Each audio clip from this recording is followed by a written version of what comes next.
Ladies and gentlemen, the opening of second day conference is going to start in 5 minutes.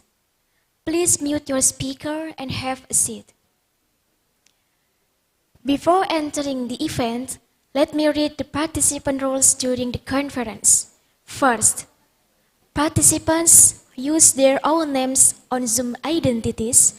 Second, participants are required to change the display name with the following format: non-presenter, name underscore institution, oral presenter, code presenter underscore name, poster presenter, code presenter underscore name. Third, turn on the camera and use a virtual background. Fourth, participants must dress modestly and neatly. Fifth, participants are required to turn on the microphone during the conference. Sixth, the microphone can be activated during Q&A session. Seventh, events using Zoom or YouTube applications in their respective places.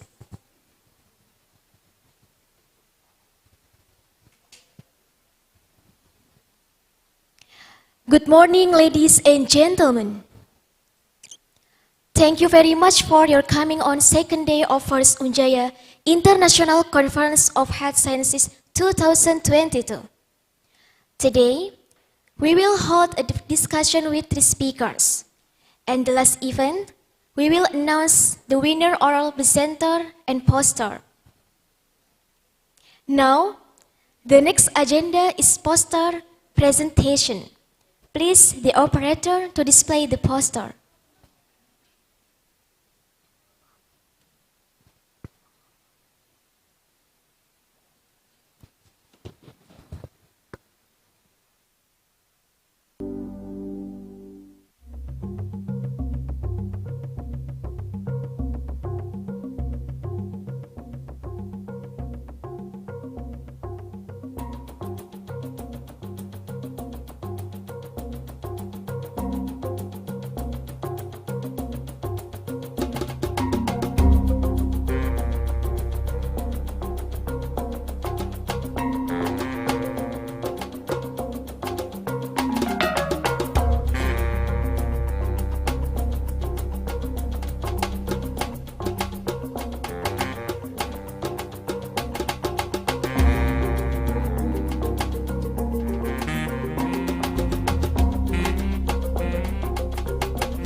Now, we will have presentation from three speakers. First of all, please allow me to introduce our moderator. Mrs. Anastasia Suci is one of the nursing lecturer at UNJAYA Yogyakarta. Her academic background were Bachelor of Nursing Universitas Gadjah Mada, Master of Nursing, Flinders University, Adelaide, South Australia. Mrs. Anastasia Suci is an additional member of several journals.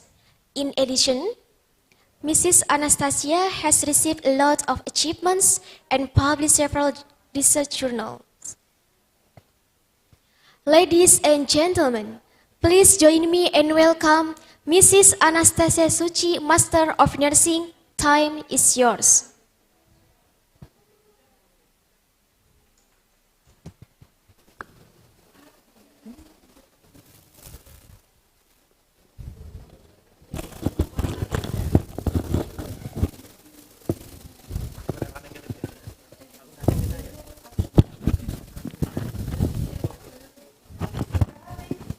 Thank you, Mbak Anissa.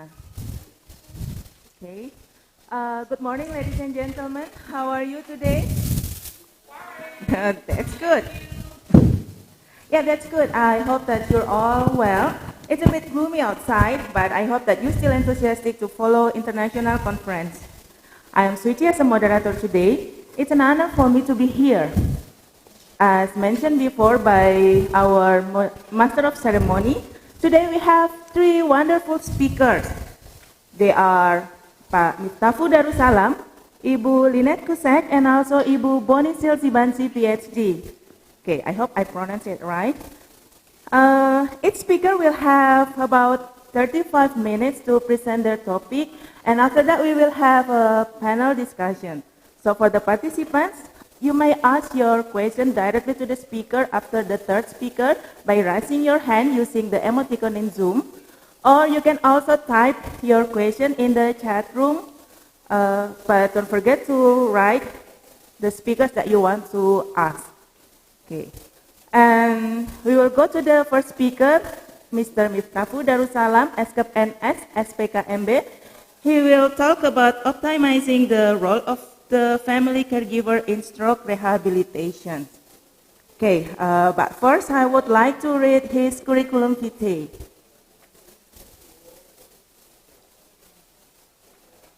Okay, the curriculum vitae of Mr. Miftafu Darussalam.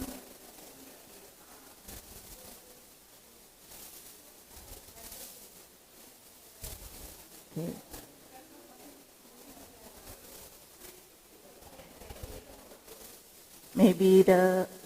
Maybe committee can help me to share Pak Miftafu Darussalam's curriculum vitae. Thank you. Okay. Mr. Miftafu Darussalam.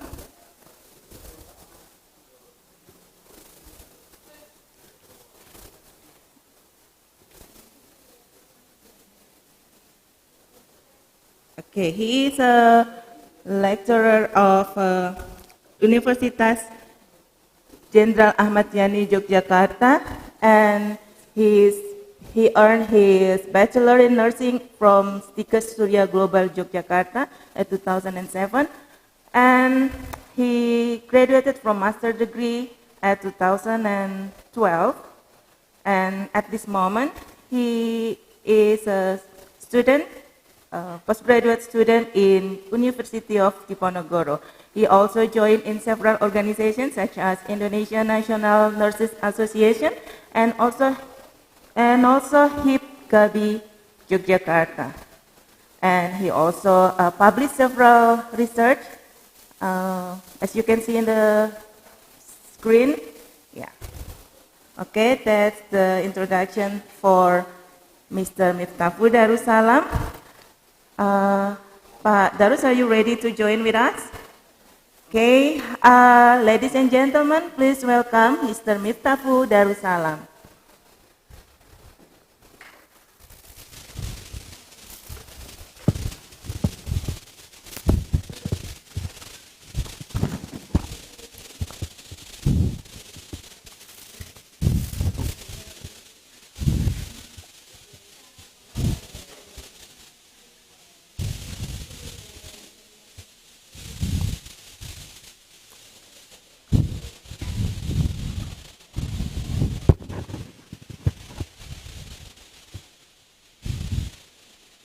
Okay, thank you, Miss Suchi.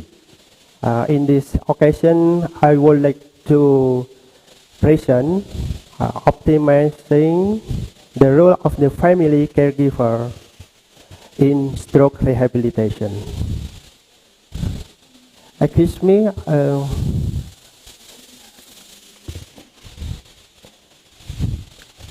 Okay.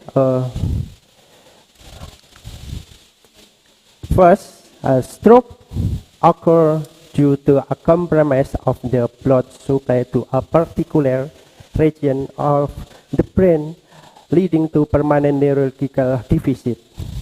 We know that a stroke can classify stroke hemorrhagic, stroke ischemic. Hemorrhagic stroke is caused by bleeding in the brain, and ischemic stroke occurs when the blood supply to part of the brain is interrupted or reduced. Stroke can affect a person's quality of life and adversely affect. In the picture, stroke causes disability, weakness, which result in decreased functional abilities that make sufferer dependent on others. This will affect independence if he does not work. It will cause a decrease in the economy, social well-being. Stroke can also memory loss lead to identity confusion and not even recognize family members and psychological dysfunction. Recurrent stroke. Recurrent stroke is a new neurological deficit or exacerbation of a previous neurological deficit with clinical evidence which occur more than 24 hours after stroke onset, occurring in the same or different vascular.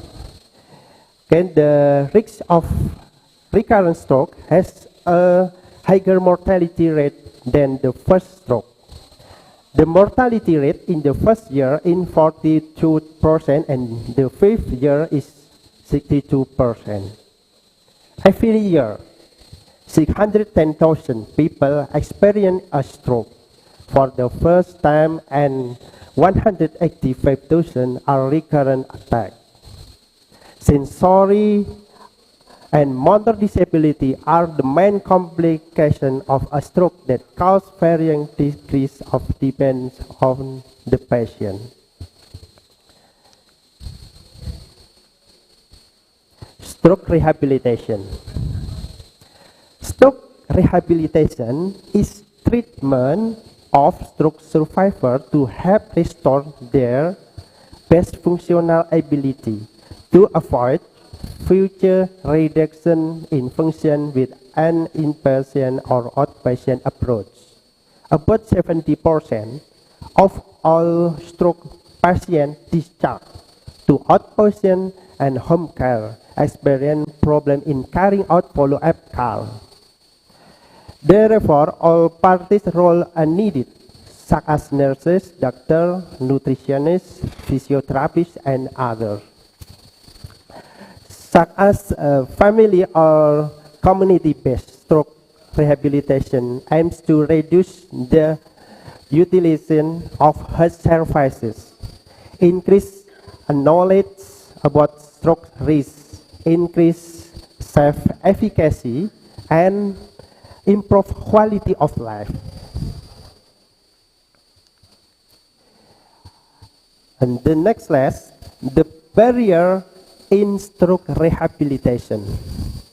First, focus in on institutional-based rehabilitation. Coordination between institutions is often discontinuous in stroke rehabilitation services, resulting in people with stroke feeling left out and isolated. Second, there is no standard for post-hospitalization. The need for stroke rehabilitation treatment involving multidisciplinary and multi-component because the one component approach will not be effective. Third, characteristic of family caregiver. The condition of patient and family caregiver who are and have low education require special assistance. Caregiver, in this case, and the family are generally unprepared in terms of their knowledge, psychological state in caring for stroke patient. This condition can have a negative effect on the caring family. Fourth, family readiness. Increase the intensity and compliance of rehabilitation exercise can provide better physical and functional recovery results. Besides that, the sustainable of the rehabilitation program is constrained by higher costs. Sometimes, discharge planning or preparation for discharge is not the right time. To provide information about the recovery program.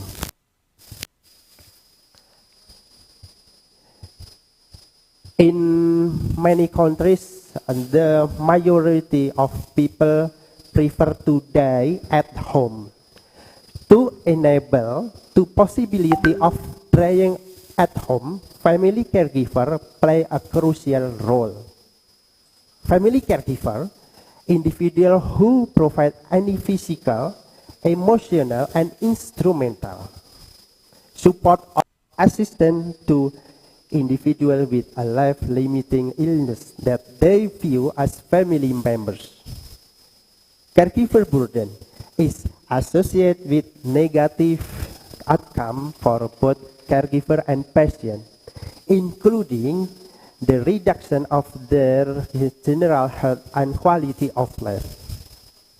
Family caregiver also play a role medical schedule program, coordinating with healthcare in the community and providing instrumental and emotional support.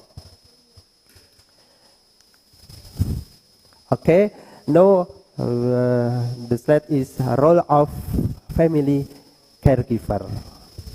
First, informational support. Informational support, the family is a provider of information in solving problem and making decision. Aspects of the support are advice, suggestion, instruction, and provision of information. So, negative information can be a stressor. So, negative information can be a stressor. The family must be able to filter information for stroke survivor. In second, assessment support. The family acts as feedback guide and provide solution to stroke survivor, include support, appreciation, and attention. Third, instrumental support. Family provide support in meeting daily needs, which can be in the form of service, time, and money. Like the family taking them for treatment and raising them for stroke survival. For emotional support.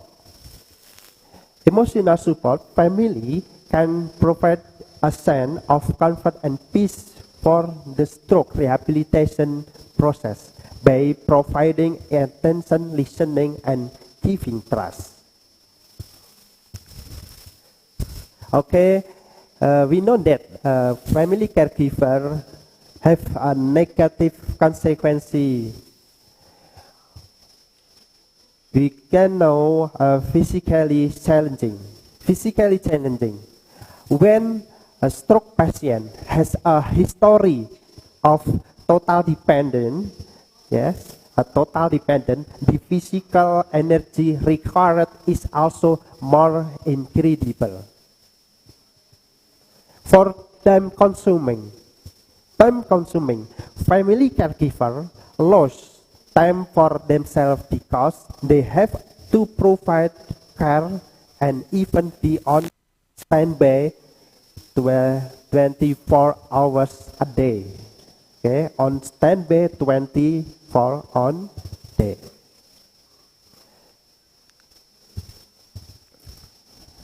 Next, emotionally difficult. Emotionally difficult is total dependent also requires total involvement. Sometimes what the stroke suffer one is not in line with what is expected or mismatched expectation. We call it miscommunication. Yeah. Next, feeling guilty. Feeling guilty. I interview a family caregiver who regret why he couldn't take care of himself optimal. And even a stroke patient that well, he was watching a festival. Caregiver burden classification. We know that the classification objective burden and subjective burden. Objective burden refers to the observable consequence of treatment. Disrupt in daily social activities such as relaxing, lack of social support, loss of job or income. Subjective burden thus refers to the emotional burden of care, such as guilt and worries about the future. Okay, no factor affecting caregiver burden. Situation that increase the family caregiver burden include patients with no improvement, patients who experience severe negative system, and poor self-care. Situation that reduce the family caregiver burden, such as the patient condition improvement, reasonable and mutually benefit relationship, patient participation in rehabilitation program, and good communication between family and patient. Okay, now we see belief in caregiving, yeah, in classified in 5 types, such as perception of disease. Perception of disease. I believe that the pain will go when she is happy. Motivates in caregiving. I'm doing it because I love her so much. It's motivates in caregiving. Then in this case, I'm glad that I still have the chance to serve him and be a good wife. Yeah. And value in giving, I always believe that it's better to care for someone than being taken care of. That is why I'm doing my best now. And the last, religion and spiritualism. This is an opportunity for me to secure my place in heaven. Yeah. Okay, the next is grounded theory approach for the experience of family caregiver. We know that for belief in giving, belief in caregiving can affect action. Action is coping mechanism, sharing care, and sacrifice. Yeah. Action can affect consequences. Consequences are physical impact, psychological impact, financial impact, social impact. Constructive belief in caregiving will affect actions such as making, having in new life. And there is a feeling of pride. It is different when coping is destructive in belief and caregiving. The mechanism is negative and will give at the effect of feeling tired and burden in caring for. Okay, now is one of program for government, Perkesmas. Yes, we call it Perkesmas is keperawatan kesehatan masyarakat or public health nursing. Perkesmas is a combination of nursing and public health by prioritizing continuous promotive preventive service without neglecting comprehensive and integrated curative and rehabilitative service aimed at individual, family, group, and community. Through the nursing process to improve the optimal functioning of human life so that they are independent in health effort. And for the regulation related to the implementation of public health nursing, we know that 7 regulation as legal for Perkesmas and especially for PISPK. Yeah, you know PISPK? PISPK is program, program pemerintah, is a family approach. And the legal regulation is PMK number 39 2019.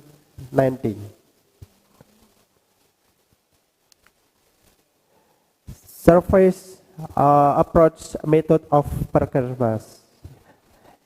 We know that nursing diagnosis, the first is assessment. Assessment, what data is collected? Diagnosis, what is the problem? Planning, how to manage the problem? Implementation, putting the plan into action.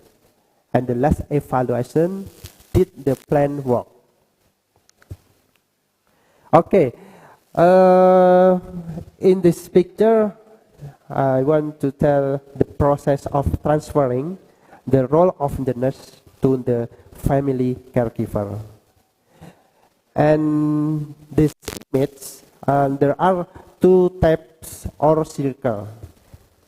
One complete circle is the role of nurse, and the circle with dot line is the role of client or family.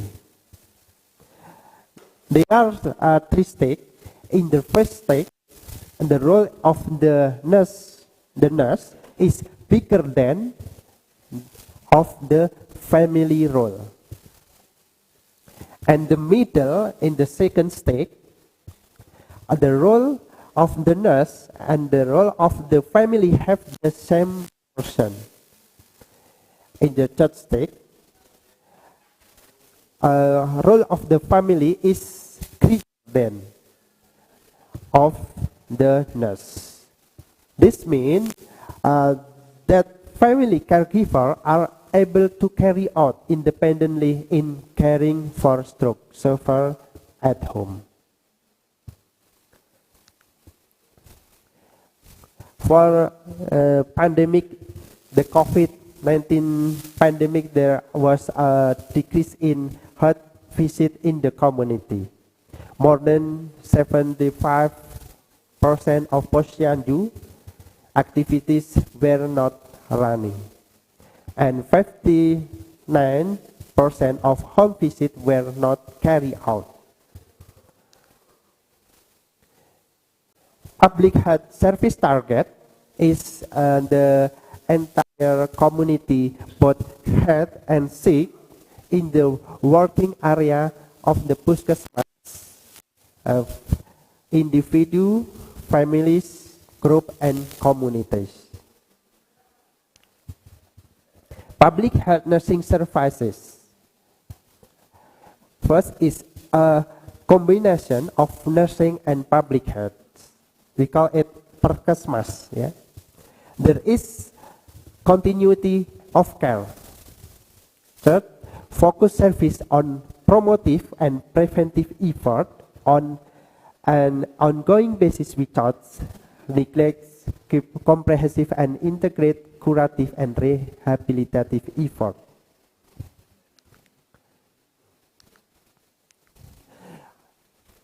For services are provided using the nursing process method.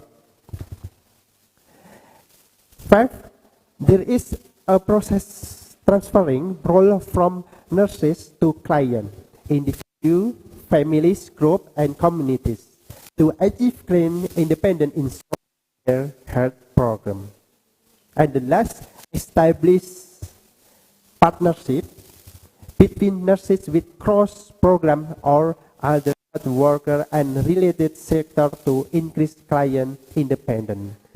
So, to overcome health problem with nursing services according to their authority to achieve optimal public health improvement.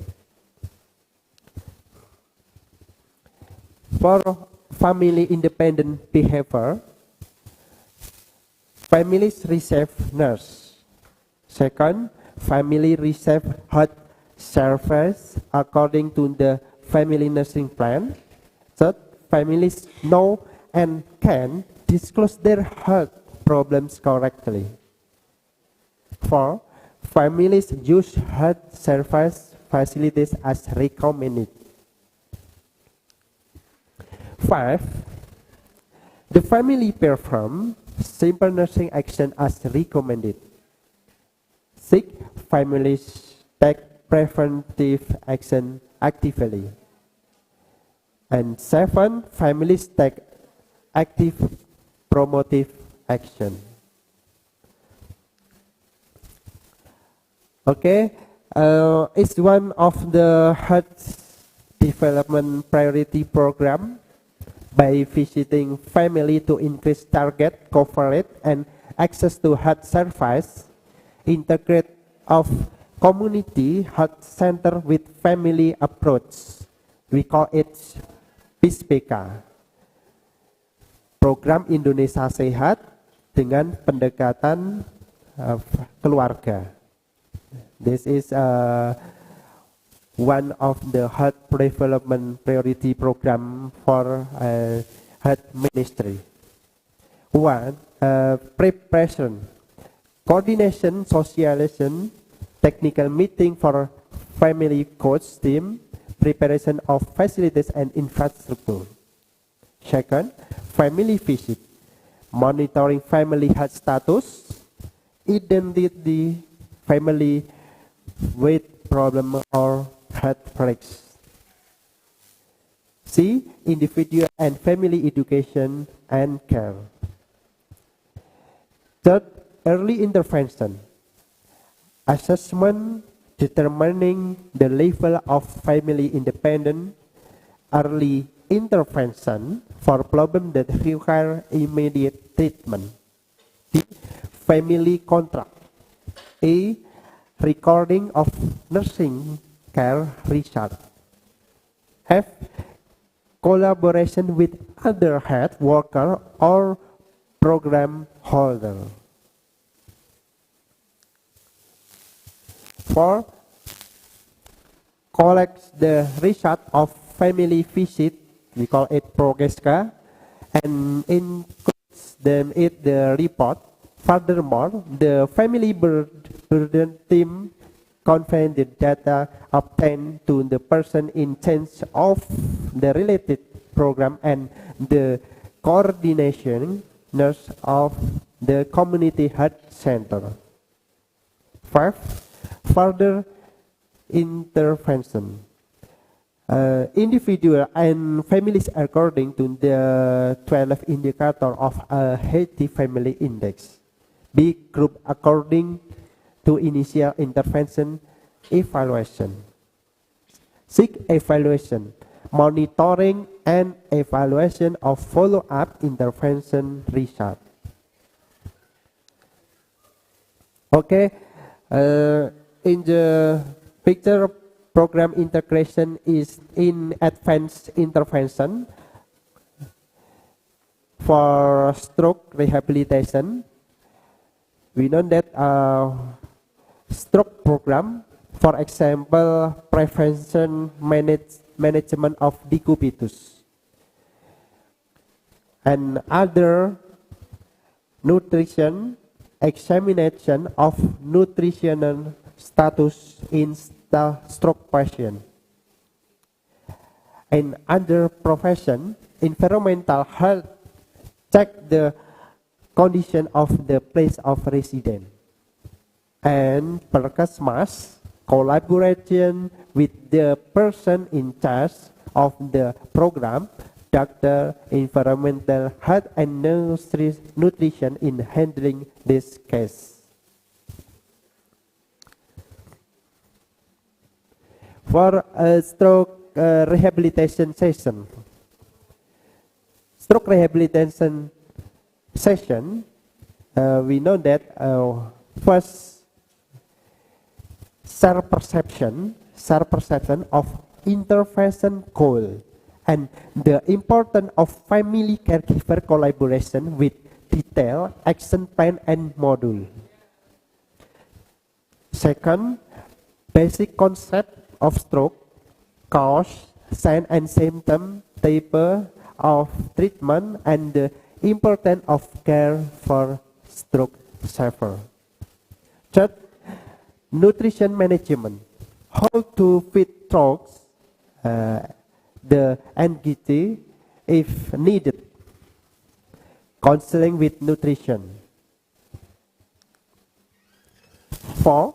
Active and passive motion management, prevention, management of decubitus.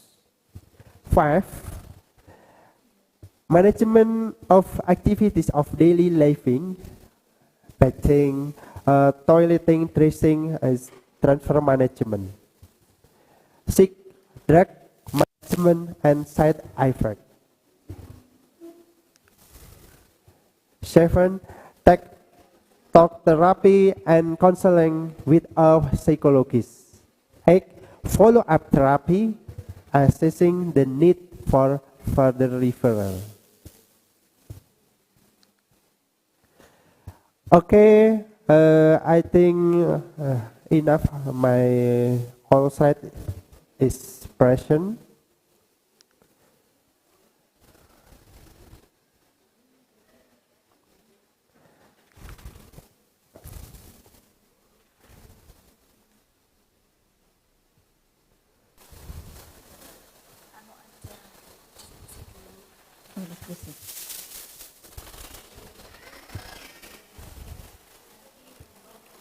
Profil apa?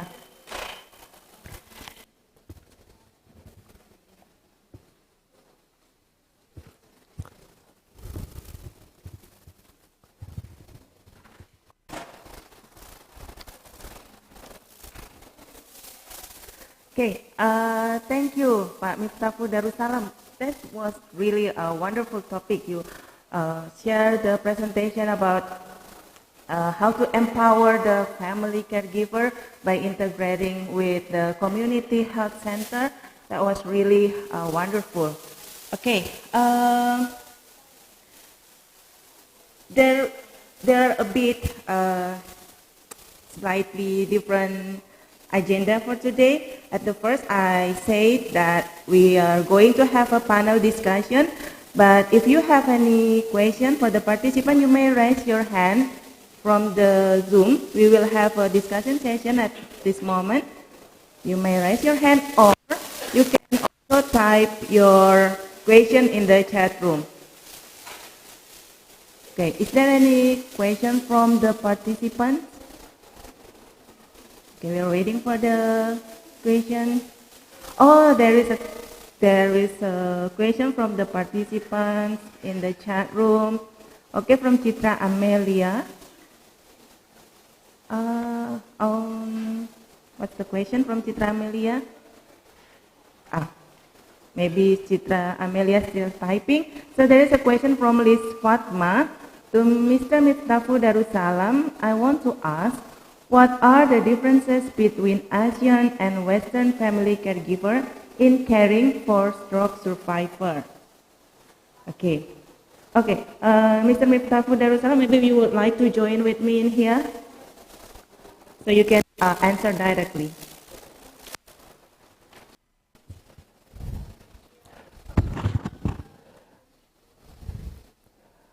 Okay, thank you for Miss Citra Amelia. What are the difference between Asian and Western family caregiver? For characteristic is different between Asian culture and Western family caregiver culture. We know that for Western, I have read research in Netherlands for is local wisdom in Netherlands for a family caregiver is not important from the research. The need in family caregiver, especially for elderly, is mostly is dependent. So, if the family caregiver can with the states government for to the program in the family caregiver the pay and for family is actually but non advantage this family caregiver because Western is independent for is this plate for this head. Contrast in Asian culture. In Asian culture, especially Indonesia, we can know believe in caregiving for religion. Religion can affect how we can make family caregiver is for more important. If the son put in there is elderly to nursing home, we call it panti jompo. It's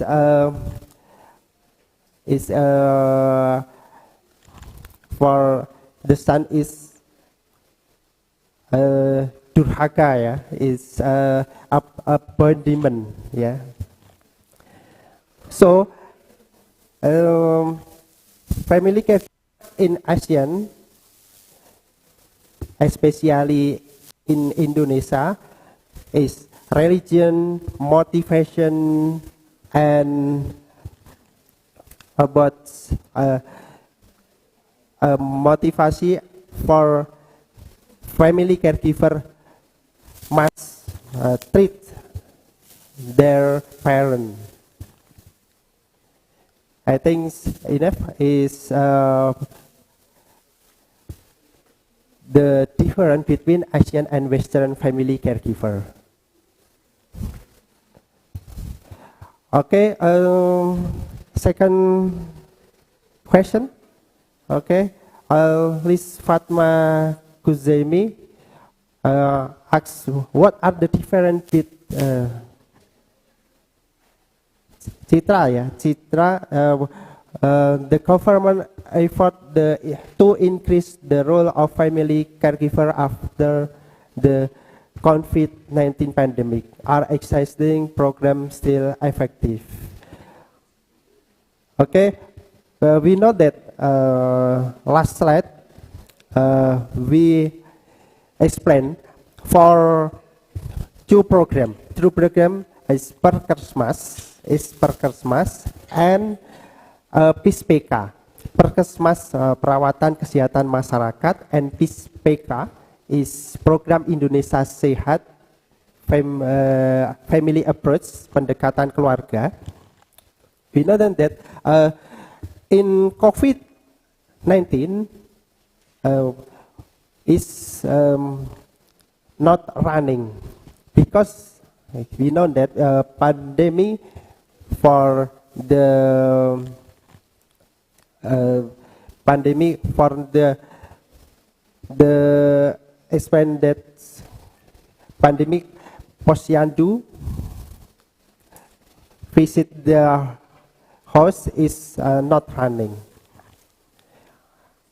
Program program is still effective after COVID-19 pandemic because that in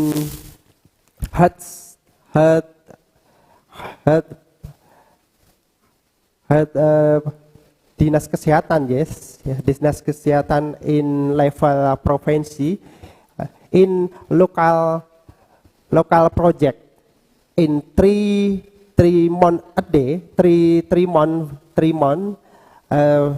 every 3 months is coordination with Puskesmas for program PISPK and Perkesmas. This program to evaluate it is running or not. Especially for the family, it's evaluation for Puskesmas in coverage. Okay, I think this for last. Okay, for last, is there any intervention intended to a family caregiver to reduce their burden and improve themselves of HOL? Okay, family caregiver to reduce to their burden. We know that for belief in caregiving, each family must be believe in caregiving, such as motivation and religion and support system, such as family Puskesmas and extra. It can reduce, yeah.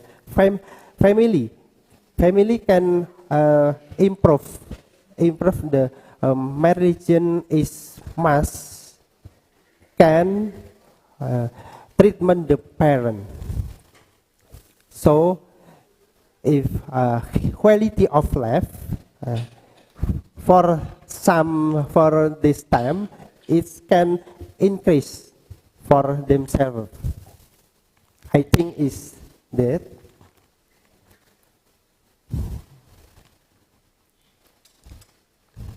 Okay,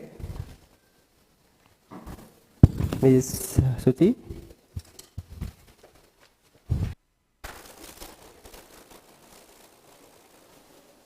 Okay, thank you so much for your explanation, Pak Darus.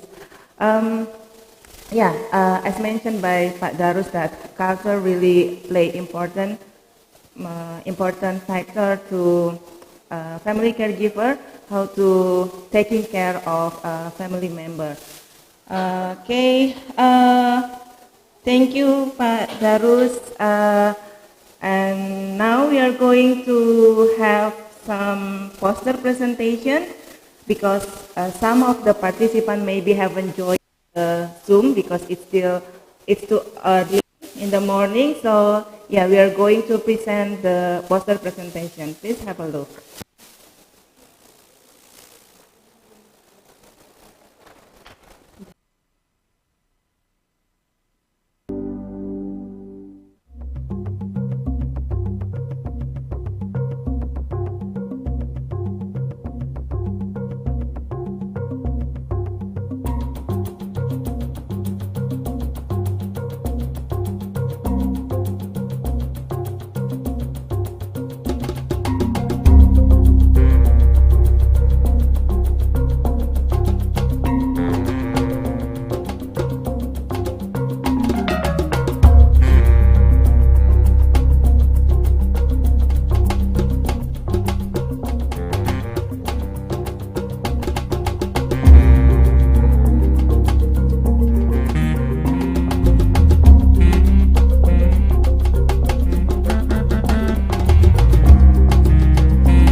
Okay, thank you for showing the oral, my apology, the poster presentations.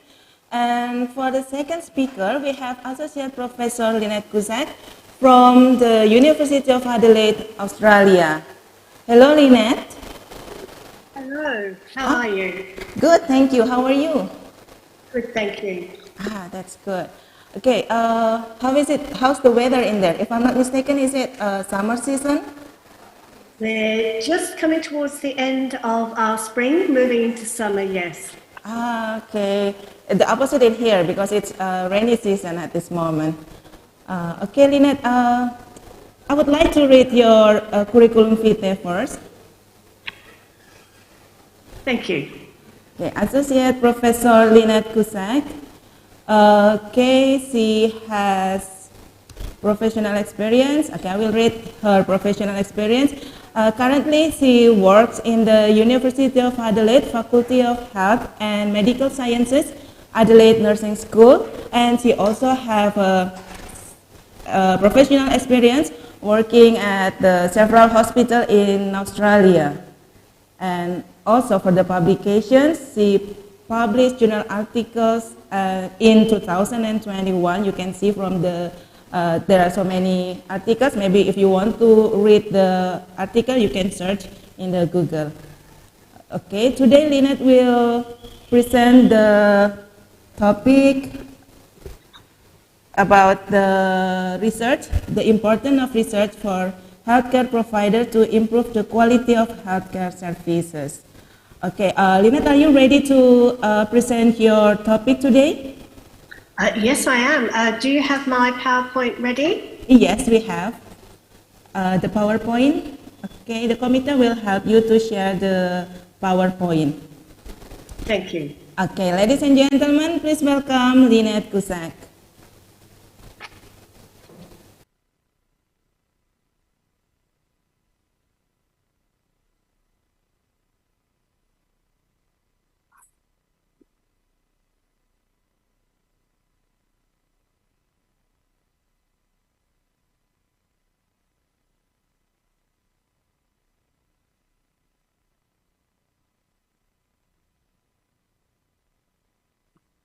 Thank you very much. Thank you. I would like to, first of all, thank you very much for the invitation to speak at this important event. And my presentation will explore the importance of research for healthcare providers to improve the quality of healthcare services. And I would like to acknowledge the traditional owners of the land from where I am presenting to you, and to pay my respect to the elders past and present. During COVID-19 pandemic, health, research and innovation worked together to deliver an effective response to one of the biggest health threats in a generation, based on the best available evidence. And we must reflect on this experience to learn what we can in moving forward to address current and future health challenges. Decision-making, if you can just turn back for me, I think it's moving forward, thank you. Decision-making in the healthcare industry among clinicians and managers requires an awareness of the ever-changing landscape of the healthcare sector in order to ensure quality care and services to patients. While many health services have quality improvement departments or teams, it is important that all healthcare providers participate in quality improvement efforts.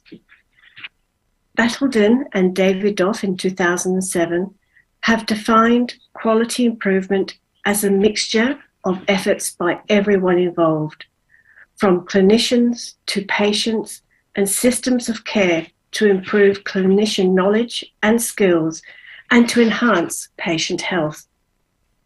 Quality improvement is an endeavour to provide cost-effective, efficient, better quality healthcare for patients while improving processes within the healthcare environment.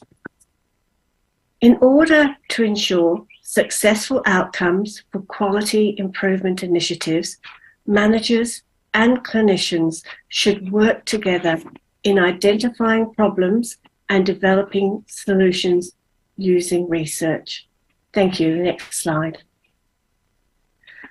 Within the healthcare sector, research is integral to clinical governance for the provision of effective quality care.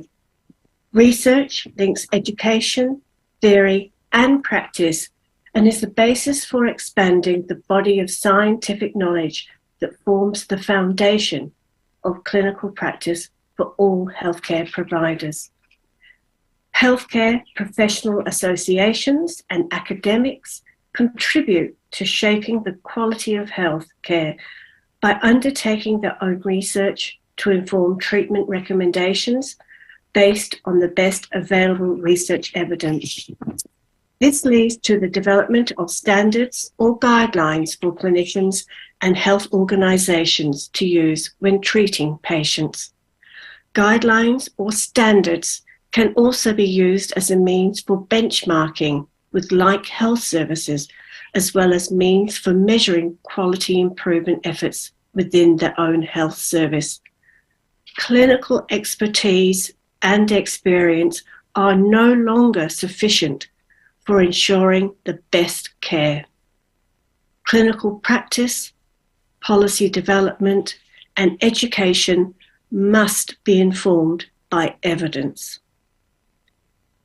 There are healthcare professions where research has been strongly integrated into undergraduate programs over a long period of time, where other professions have been slower in embracing this important requirement.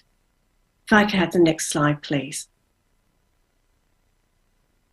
Back in 2001, Kitson, and then in 2004, Hutchinson and Johnson argued that nurses in particular fail to utilise research because they do not understand the underpinning construct of research. However, since that time, there have been a number of changes to acknowledge the need of all healthcare providers to understand the importance of research to improve quality of practice. In Australia, the role of the health practitioner regulator, that's our registration body, and the relevant boards such as the Nursing and Midwifery Board has, I believe, supported this shift from 2001 and 4 to 2022, where research has become integrated into the professional role of healthcare providers.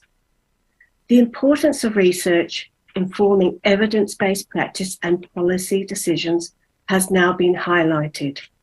This is by including an introduction to research application within the undergraduate nursing and midwifery curriculum, and the inclusion of standards or competencies related to participating and understanding research. Also, the importance of research integrity and the use of evidence-based practice is included within the Nursing and Midwifery Codes of Conduct. Some regulation boards in Australia have also taken legal action against a healthcare provider for seriously misleading the public on evidence-based facts related to a public health issue, such as misinformation about vaccinations, especially during our current pandemic. Next figure, please. In this figure, it shows the application of research and the role and responsibility of healthcare providers in applying research from level 1, where all healthcare professionals must apply evidence to their practice, up to level 4, where only those who are trained actually lead or undertake research. And as you can see from that diagram, the different aspects of applying research links forwards and back to research and very much part to the educational academic system. And the next slide, please. So starting with level 1, applying evidence-based practice, evidence-based practice has become a cornerstone of healthcare. It's defined as the conscientious and judicious use of current best evidence in conjunction with clinical expertise and patient values to guide health and social care decisions. Sometimes research may not be available on a topic, so this is when professional judgment and clinical expertise that meets ethical and legal requirements becomes important to guide practice. All healthcare providers must be aware of applying evidence to their practice. And recently, I met with some nurses who are undertaking a new role in infection control. And to prepare for this role, they were sent by their organisation to undertake infection control training. And when the training was complete, the staff were asked to use their current knowledge to review the infection control hospital policies and practices. So a team was formed with the infection control nurses, managers, and medical staff, and the suggested changes to policy and procedures were in step with the latest infection control guidelines. The nurses also ran education sessions for staff on their wards based on the revised hospital policies and procedures. So managers must use evidence to inform policy development to ensure that the policy direction is contemporary and safe. Educators who run staff training sessions should use the latest teaching theories and models and deliver the latest information on their topics, and clinicians must keep up to date and apply evidence to their practice. But I recognise that it is important that there are some enablers and the barriers to implementing evidence-based practice. So some of the enablers, and very important, is about having supportive management and supportive senior nursing and medical staff. Also, staff need to access training in the latest evidence, and they need to have access to current guidelines and the ability to attend conferences such as this, where you have the chance to hear about the latest information, the latest findings to take back to your workplace. However, there are some barriers, and that might be that there is no support from management or senior clinical staff to actually apply evidence, that they are very much stuck in the old ways of doing things. And how often do I hear the story of new graduates going into the workplace with new ideas that are evidence-based to be told, oh, we don't do that here, we've always done it this way. And this is the practice that we need to stop. Also too, staff may not have access to the latest guidelines, and there may be no time to do training. And they may not be able to have access through the libraries to literature databases to find out the latest evidence. And also, the articles may be written in English, which may be a barrier. Next slide, please. The next level up of the diagram focuses on more senior and experienced staff. And this is about developing a culture of quality improvement that uses research to guide the process of practice change, which is an important initiative, especially for the more senior and experienced staff.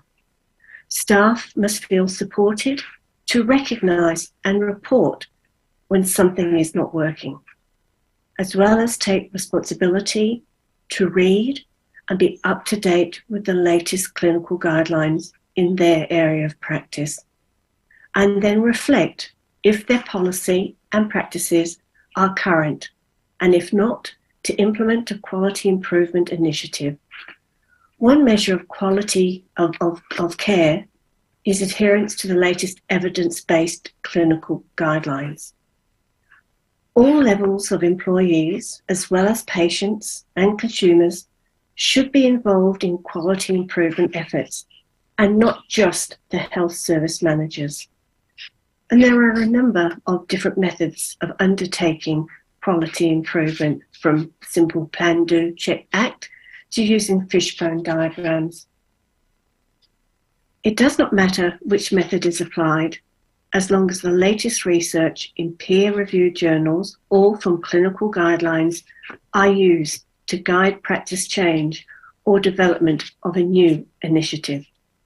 Quality improvement research is an important mechanism to move the profession towards a research-based practice and to incorporate research utilisation in quality clinical care. For example, in a birthing ward, maternity care staff noted that there was an updated World Health Organization guideline on the management of the third stage of labour to prevent postpartum hemorrhage, which had been reviewed to reflect the latest research evidence. A quality improvement initiative was commenced to change some aspects of the care that they recognised did not meet these guidelines. So a team was formed, and this consisted of pharmacy representatives, obstetrics management, staff development, and the midwives. The staff were able to use the guidelines, which were based on the latest research, to gain support from these different groups to come together to look at what they needed to change, and then to develop and implement a quality improvement initiative. And this included changes to policy, procedures, and access to different medications. So the World Health Organization guidelines were implemented to improve care to women and reduce the number of women who died from postpartum hemorrhage. Another example of the importance of research being applied to quality improvement initiatives was again with the midwife, who with her obstetric and midwifery colleagues developed a new antenatal clinic service for women with gestational diabetes. In undertaking this initiative, the midwife had included a simple evaluation to understand the value of the service to both the organisation and the women, and to provide an evidence to argue for the continuation of this service. On meeting this midwife to assist her to write up the report and develop a journal article, her first words to me were, "I hope this is all right. I'm not a researcher. I'm not sure if I have done the right thing." However, the initiative was very well developed and based on the best available evidence. The latest literature had been summarised and clearly informed the development of the new service to these women. And yet again, an excellent example of a healthcare provider using research with the purpose to achieve better outcomes for women. Quality improvement efforts, whether they are patient-centred, women-centred, process-centred, or employee-centred, have contributed significantly to the improvement of healthcare delivery over the years. In order to ensure successful outcomes for quality improvement initiatives, managers, clinicians, and researchers need to work together in identifying problems such as poor quality of patient care, and then implement possible solutions. A healthcare environment that promotes the collaboration of researchers, managers, and healthcare providers is ensuring quality of patient care is critical. Together and with evidence, those problems related to patient harm can be reduced. And again, there are, of course, some enablers and barriers to implementing evidence-based practice. And once again, I come back to leadership, and leadership in the workplace environment that encourages staff to speak up, to access again to the latest clinical guidelines, and also to be able to have access to literature through a library, confidence to manage the process of change, and participates on committees to review guidelines, and shares the quality improvement outcome with colleagues. And again, there are some barriers where senior staff and staff are resistant to change their practice. That the staff are not linked into professional networks that informs about new research or new guidelines. No opportunity to attend high-quality conferences, and no access to a library and literature databases. There may also be the cost of any additional resources, and staff not aware how to access the latest guidelines or evidence. The next slide, please. Level 3, this in our triangle focuses on participating and contributing to research to strengthen quality of healthcare. As a researcher who also works in a health service, I rely on the staff in both the clinical and management areas of the hospital to support my research team study. Improving care through research is not only about the quantitative data that is collected by health services, but also asking patients and staff about their experiences of the phenomenon that is being studied. Healthcare and management staff must have a chance to contribute to data by being open and willing to share their ideas and thoughts through participating in a research study, either through completing a survey, attending a focus group, or an interview. And this is about making the time to contribute and to use one's own experience to inform and transform practice. At the hospital, where I am a research consultant, I facilitate a couple of journal clubs. And this is where we get together, we pick an article, we get together and we critique the article. We critique the quality of the evidence within the article, and also we discuss the findings, and we spend some time to actually think about how those findings relate to our context of practice, and is there anything that we would like to take from the article and implement. So the journal clubs that I facilitate, one is for the nursing and midwifery educators at the health service, and I run another one for all the senior nurses and midwives. There was one article we critiqued with the nurse educator group that led to the educators to ask how well recognised, prepared and supported do our nurses perceive they are to teach and supervise undergraduate nursing students in our health service. This question led to a study aimed to identify any potential barriers for nurses to achieve their responsibilities for teaching and supervising nursing students. What was important was that nurses did come along to our focus groups and their managers did support them to attend. So that enabled us to have a wealth of good quality data. And so without the nurses and managers' support and willingness to participate, we could not have completed the study. The outcome was recommendations to improve the support for nurses, to again look after the nursing students, to have a better experience, and always to enable safe patient care. We also published the study in a peer-reviewed journal, and the educators, most of which who were new to participating in research, enjoyed the experience, and some were keen to follow up with further postgraduate studies. So healthcare staff are often the conduit to recruiting participants from a specific patient population. The community's contribution through to advancement of scientific knowledge is critical by their willingness to participate in research studies.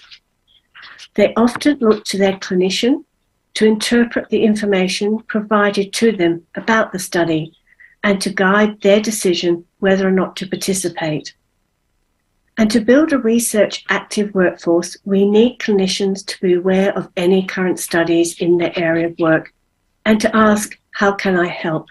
Rather than filing the information away and forgetting about the request for their support. And again, there are enablers and barriers to actually actively participating in contributing to research. Once again, it comes back to staff being willing to give their time to make this an area of priority. It's also about staff being supportive of sharing their perspective related to the study focus, and managers freeing staff time to participate in a focus group, interview, or survey.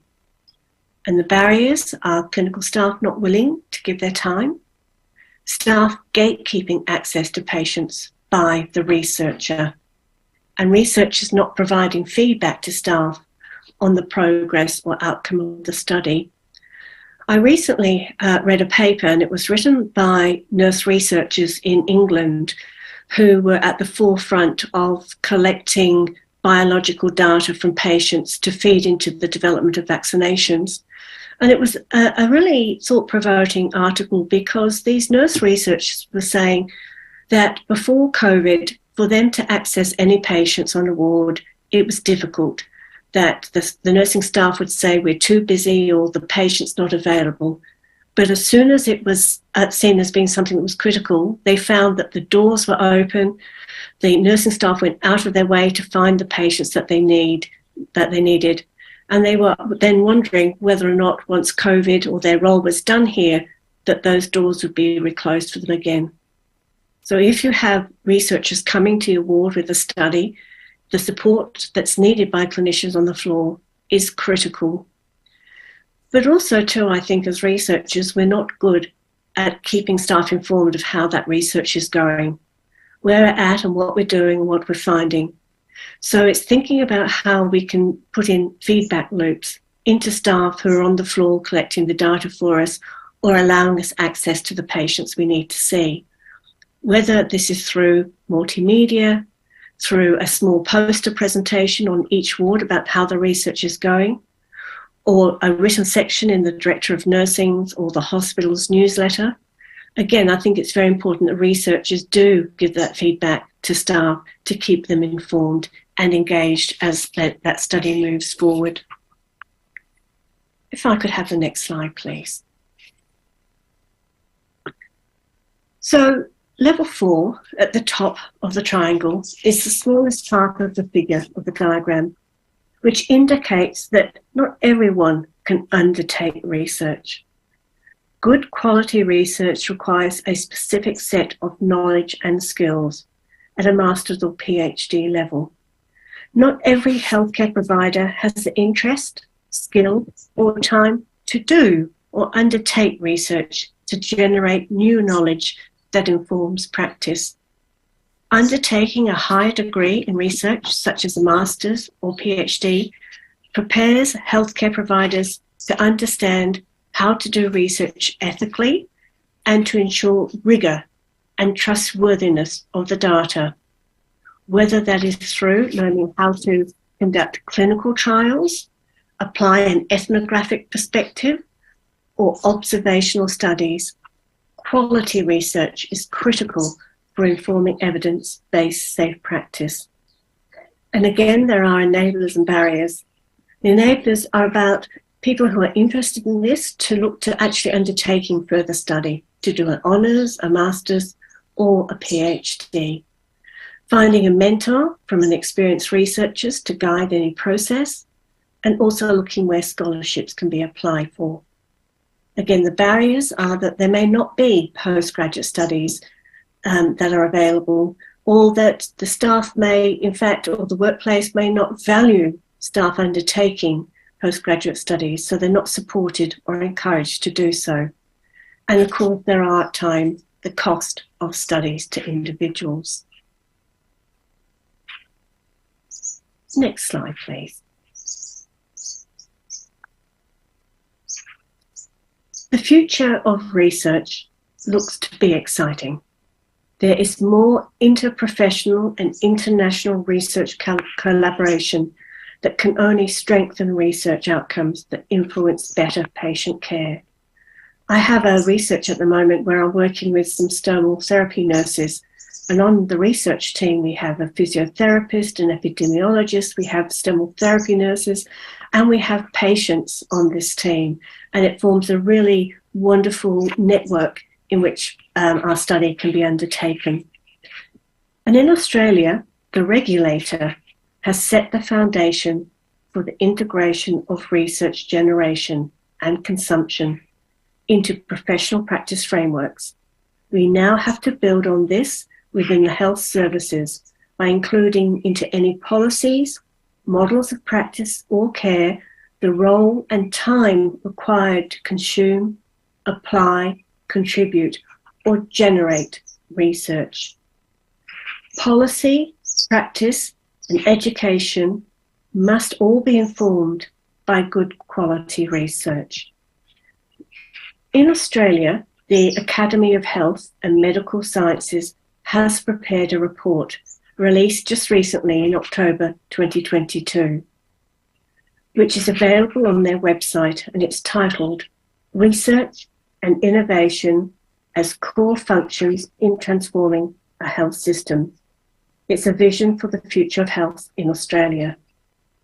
The purpose of this report is to argue a case for urgently developing and implementing plans to further integrate health and medical research and innovation within the health system in order to transform health outcomes for the community, enhance health system management, and optimize the economic effects. It is noted in the report that for staff where research is valued within the work environment, there is improved job satisfaction, enhancing staff recruitment and retention, and reducing the chance of burnout. And they quote a couple of research studies, and one is a study in the United States where it asked doctors what aspects of their work they found the most professionally or personally meaningful. And research was second only to patient care. And importantly, if doctors spent more time working on their most meaningful activity, they were at low risk of burnout. And in another survey by the Royal College of Physicians of London, they found that dedicated time for research makes physicians more likely to apply for a role. And this is likely to be in part because clinicians themselves believe that research improves patient care. And this report goes on to note that there are many potential explanations for the precise mechanism through which research activity delivers better performance. It might be that research participation leads to better knowledge among staff, or perhaps there are changes to organizational structures or mechanisms, or access to infrastructure or resources that can be used more broadly in care. Internal processes may be changed for the better as a result of conducting studies, or it may be that research encourages more collaboration between organizations, teams, and individuals. Health providers that embed research and innovation are better at taking up new innovations and treatments and at stopping practices that are not benefiting patients. Similarly, if research-engaged health organizations are more likely to follow the most recent clinical guidelines, as the research suggests, this might also contribute to better performance and potentially apply to guidelines outside particular studies or trials in which health professionals are involved. It may also be that better performing providers are more likely to participate in research rather than the research activity driving performance. And the final slide, please. So there are some challenges ahead, and there are also some great examples where healthcare providers do use research to support healthcare quality, health service quality of care. And I just love sitting here watching some of the poster presentations that are up there, all wonderful, innovative projects that are being undertaken to improve care. But of course, there remain some challenges as we move forward. And one of the things is to include all undergraduate health programs an introduction to research and critical thinking so that clinical staff can know how to assess research, how to access latest clinical guidelines, and most importantly, identify what is good evidence that should be applied to their practice and what is not good evidence. Also to build an appreciation and application of quality research into the health service culture for all healthcare providers. and exploring ways for health services to work very closely with higher education providers to collaborate. And some professions already do this better than others. And also to make sure that all hospital policies are contemporary and evidence-based. My final slide.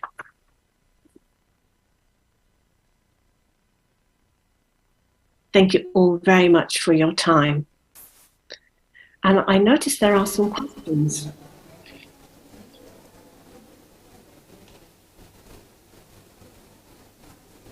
Okay. Thank you so much, Lynette, for the presentations. I do agree with you that we have to apply research in all areas of practice for policy, education, practice to improve the quality of healthcare services. Okay, now we are going to have our discussion session. Now, first of all, I would like to invite the participants in the Zoom.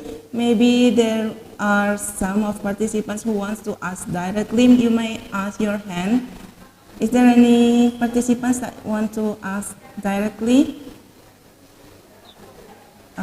Okay, there is one person that raised her hand, Mrs. Dewi R. Pamungkas. Okay, would committee help me to unmute the participants so she can ask directly to the speakers? Dewi R. Pamungkas. Okay, Miss Dewi, you may ask your questions to Lynette. All right, thank you, Suchi, for your time, and thank you, Lynette, for your great presentation. So at the last slide, I think that's the most important things for us, like to move forward so that we can, more aware of the evidence-based practice, and we can apply that in the health services in Indonesian setting. I was just wondering if you could share how the health education institution in Australia increase like the awareness or the involvement of healthcare providers in Australia in doing research or evidence-based practice, like how university or school of nursing in Australia or in Adelaide particularly like integrate the education system and also the healthcare service, so that the healthcare providers in the hospital or community more aware and getting more involved in the evidence-based practice. I think that's my question, more about sharing in the Australian context. Yeah. Thank you very much, Debbie. I think that's a very important question. And I think, as I've highlighted, we need to have a stronger collaboration between the education sector and the health sector. That's very important, as well as those who have maybe a specific research unit.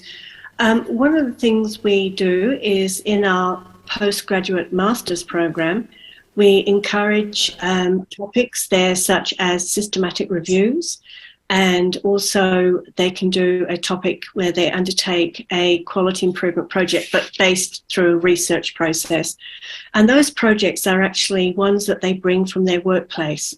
So we encourage the master students to actually identify a problem in their workplace, and then they work with their program coordinator to actually undertake and implement that. And one of the outcomes that they need to achieve is, at the end of that, is to have submitted a paper for publication.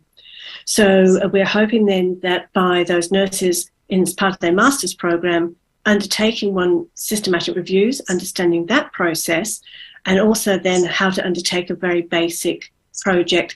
And by talking about it with their staff in their unit, they are actually sharing that information, so it spreads informally that way. The other way is I'm very fortunate. I have a dual position, so I work at the university and I also work at a health service. So my role is to build capacity of nursing and midwives to actually, in some form, engage in research, whether it is applying the very bottom level of my triangle, evidence. So that's through me running journal clubs where I take the latest evidence and we discuss it. It's also, recently I have one of the projects, a nurse will come and work with me on a project that's important for the hospital. So I am able to mentor and guide that nurse in understanding research. So they come with me and spend a year with me, and then the project's also relevant to their hospital. There's also other professor positions in that's funded by the university and the health service, particularly midwifery. And where I work, they've just appointed a new professor in aged care and palliative care. So again, bringing that together. But it's also important for the education to open their doors and allow people access to libraries, because sometimes within the health service, they don't have the access to the wonderful opportunities we have through libraries and databases. So it's looking at how the education sector can open that door for those within the health service. So there are just a couple of suggestions, Dweeb. I hope that answers your question. Yeah. Thank you, Lynette. Okay. Okay, thank you, Lynette, for answering the question from Ms. Dewi. We will go to the question that the participants type in the chat room. Okay, I will read some of it. Okay, for Lynette.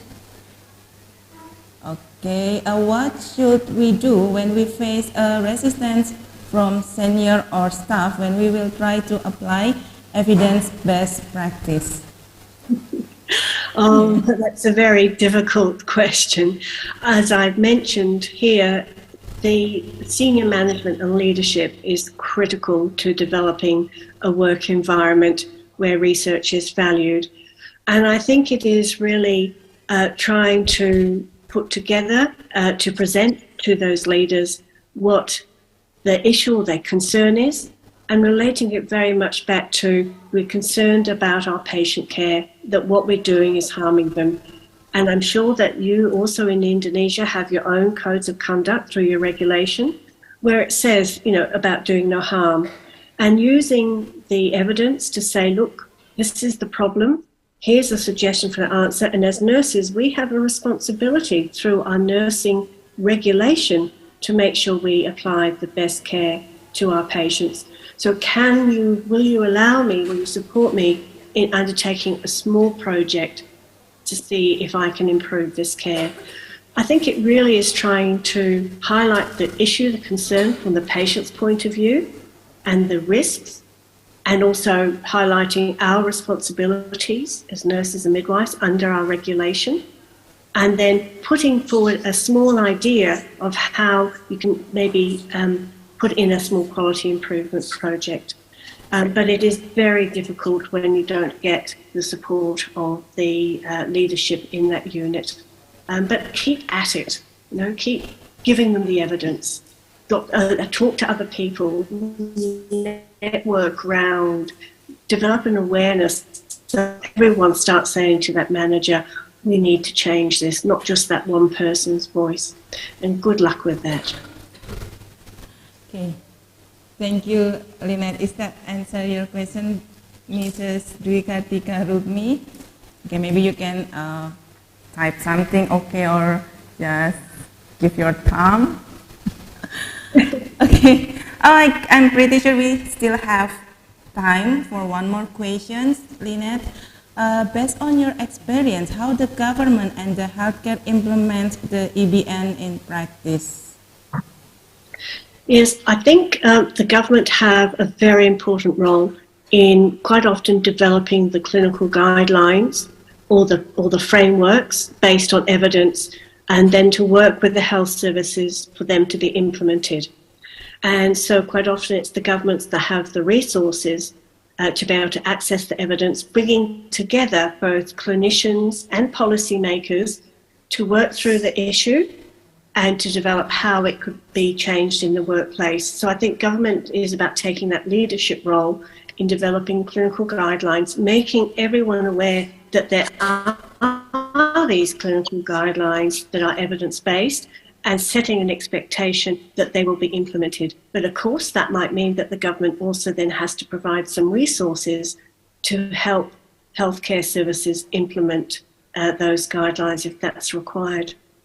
I also, governments may be providing some scholarships for clinical staff to undertake an honours program or a master's program, building up to a PhD, and also maybe offering grants where a clinical service, a hospital can work with an academic to develop a small research project, and that the government funds those joint research projects with the expectation that there will be a way of disseminating that information out to all of the other health services. That's just a couple of suggestions, but the government do have an important role. Okay, thank you so much, Lynette, for your explanations that the government really full support for the researcher. Okay, yeah, I hope that, I guess, yes, the time is up, okay? And then, actually there are so many other questions, but my apology for the other participants that we cannot answer all the questions. And also, hopefully, the topic from the Associate Professor Lynette Kusek will raise our willingness to do research in every area to improve the quality of healthcare services. Okay, we are going to have our third speakers, but first of all, I would like to invite you all to have a photo session. Okay, for the participant, please open your camera and give your best smile. We're going to have 3 slides. Okay, give your best smile. Okay, open the camera for the, okay, have you opened the camera, participants? Give your best smile. Once in a lifetime. Once in the blue moon, you have to smile. Okay, first slide. Say cheese. Okay, now the second slide.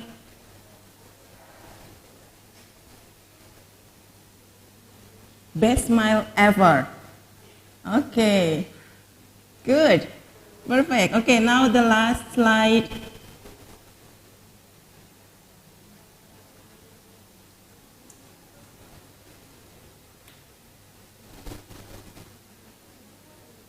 Okay. Okay, is that okay? Good? Okay. Thank you for the participants. And Lynette, if you have another agenda, you can leave the Zoom, or if you want to join the Zoom until the end, that's okay. Which one that you prefer?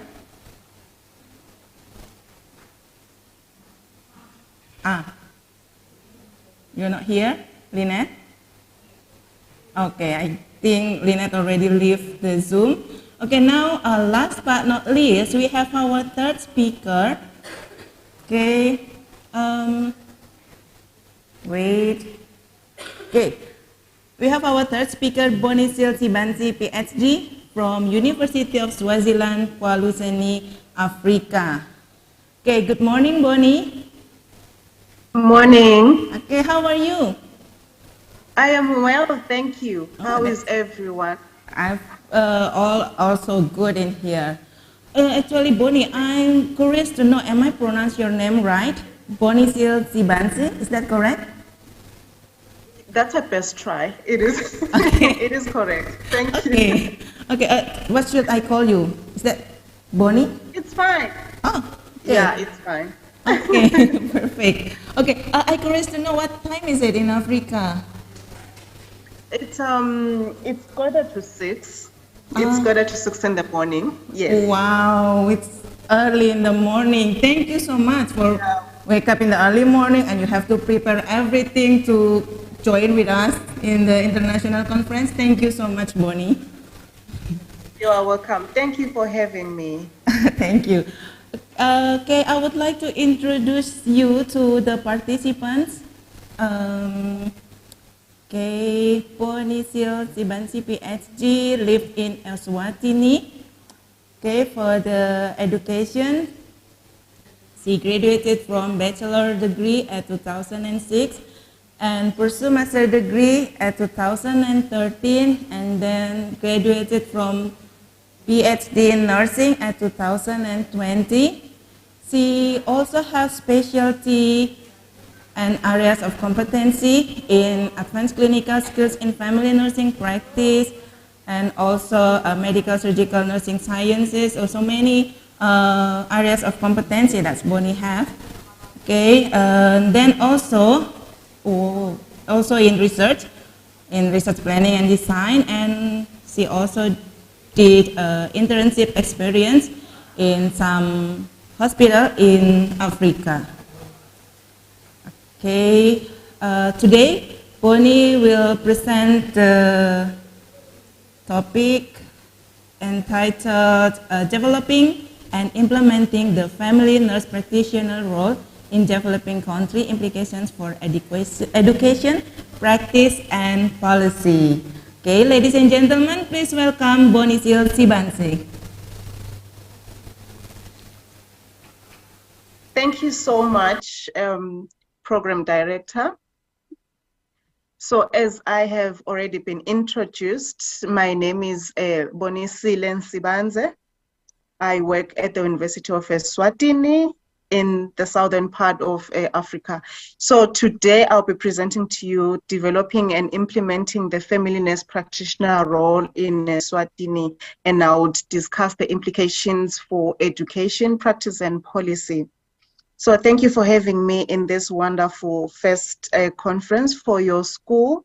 So my presentation outline, sorry, can I just... So here is my presentation outline. I'm going to give you the background of why the institution wanted to start this advanced practice role, and I'll give you the purpose and then the approach that we followed to develop our FNP curriculum, and then talk about the implications to the three sections and in terms of practice, education, and then policy. So here is the map of Africa. I just wanted to situate Swaziland so that everyone is on board on where I am. So I am speaking to you from this point in the African region. So we are a very small country with a population of approximately 1.1 million people, and the country has a lot of rural regions whereby 80% of the population live there. But then the health profile of the population is that we suffer from a high burden of communicable and non-communicable diseases. So you will see on the slide here that we do have TB, that is very high in terms of the prevalence, 308 cases per 100,000 population. That was as of 2018. And then HIV prevalence, which is still very high, 26% of the adult population are living with HIV. So when we say adult population, we're talking about people aged between 15 and 49 years. And you would see that 26% of that population out of a total population of 1.1 million people, that's such a huge number of people. And then we also have non-communicable diseases that range from cancers. So the most common one that we are seeing is cervical cancer and penile cancers. Because of HIV, there's a connection between the development of cancers in the country with the prevalence of HIV. And then we also see some diabetes and cardiovascular diseases along with malnutrition in children. So given this disease profile in the country, we also have a problem with the critical shortage of healthcare workers. So currently we do have 2 physicians and 17 nurses per 10,000 population, which is not adequate to meet the general healthcare needs of the population. So in addition to that, we do have an even distribution of healthcare workers in the country's healthcare facilities. You find that in most health centers and hospitals, that's where you are going to find physicians. But then in the primary healthcare clinics where people are met or they are seen for the first time, you find that those clinics are run by nurses. And it was seen that, you know, our nurses with a basic preparation, they have a lot of responsibilities for them. And because of the HIV that I talked about and the TB burden that I talked about, you find that these nurses have a lot of work to do that involves some activities that were normally reserved for doctors. Now they have come into the hands of the nurses, including, you know, prescribing treatment for patients. So you find that they perform these duties outside of their educational preparation. And then because of that, you find that most patients would prefer to go and be seen by a physician or by a doctor in a health facility or in a hospital. So you find that they then have to travel for longer distances to get to a hospital, leading to cost of transport, congestion in the hospitals, and the longer waiting time. So the longer the patient waits in the clinical area, you find that they do complain now to say, you know, we are not getting the quality of nursing care that we are supposed to get in the clinical area. Because one, there is some bit of staff shortage, not some bit, there is an overt staff shortage that also contributes to the longer waiting times and inadequate resources for health in the country. We are a third world African country, so our economy is not that strong enough. So there are some things that we really do not have. And there are some weaknesses in our healthcare delivery system. For instance, we have a poor referral system.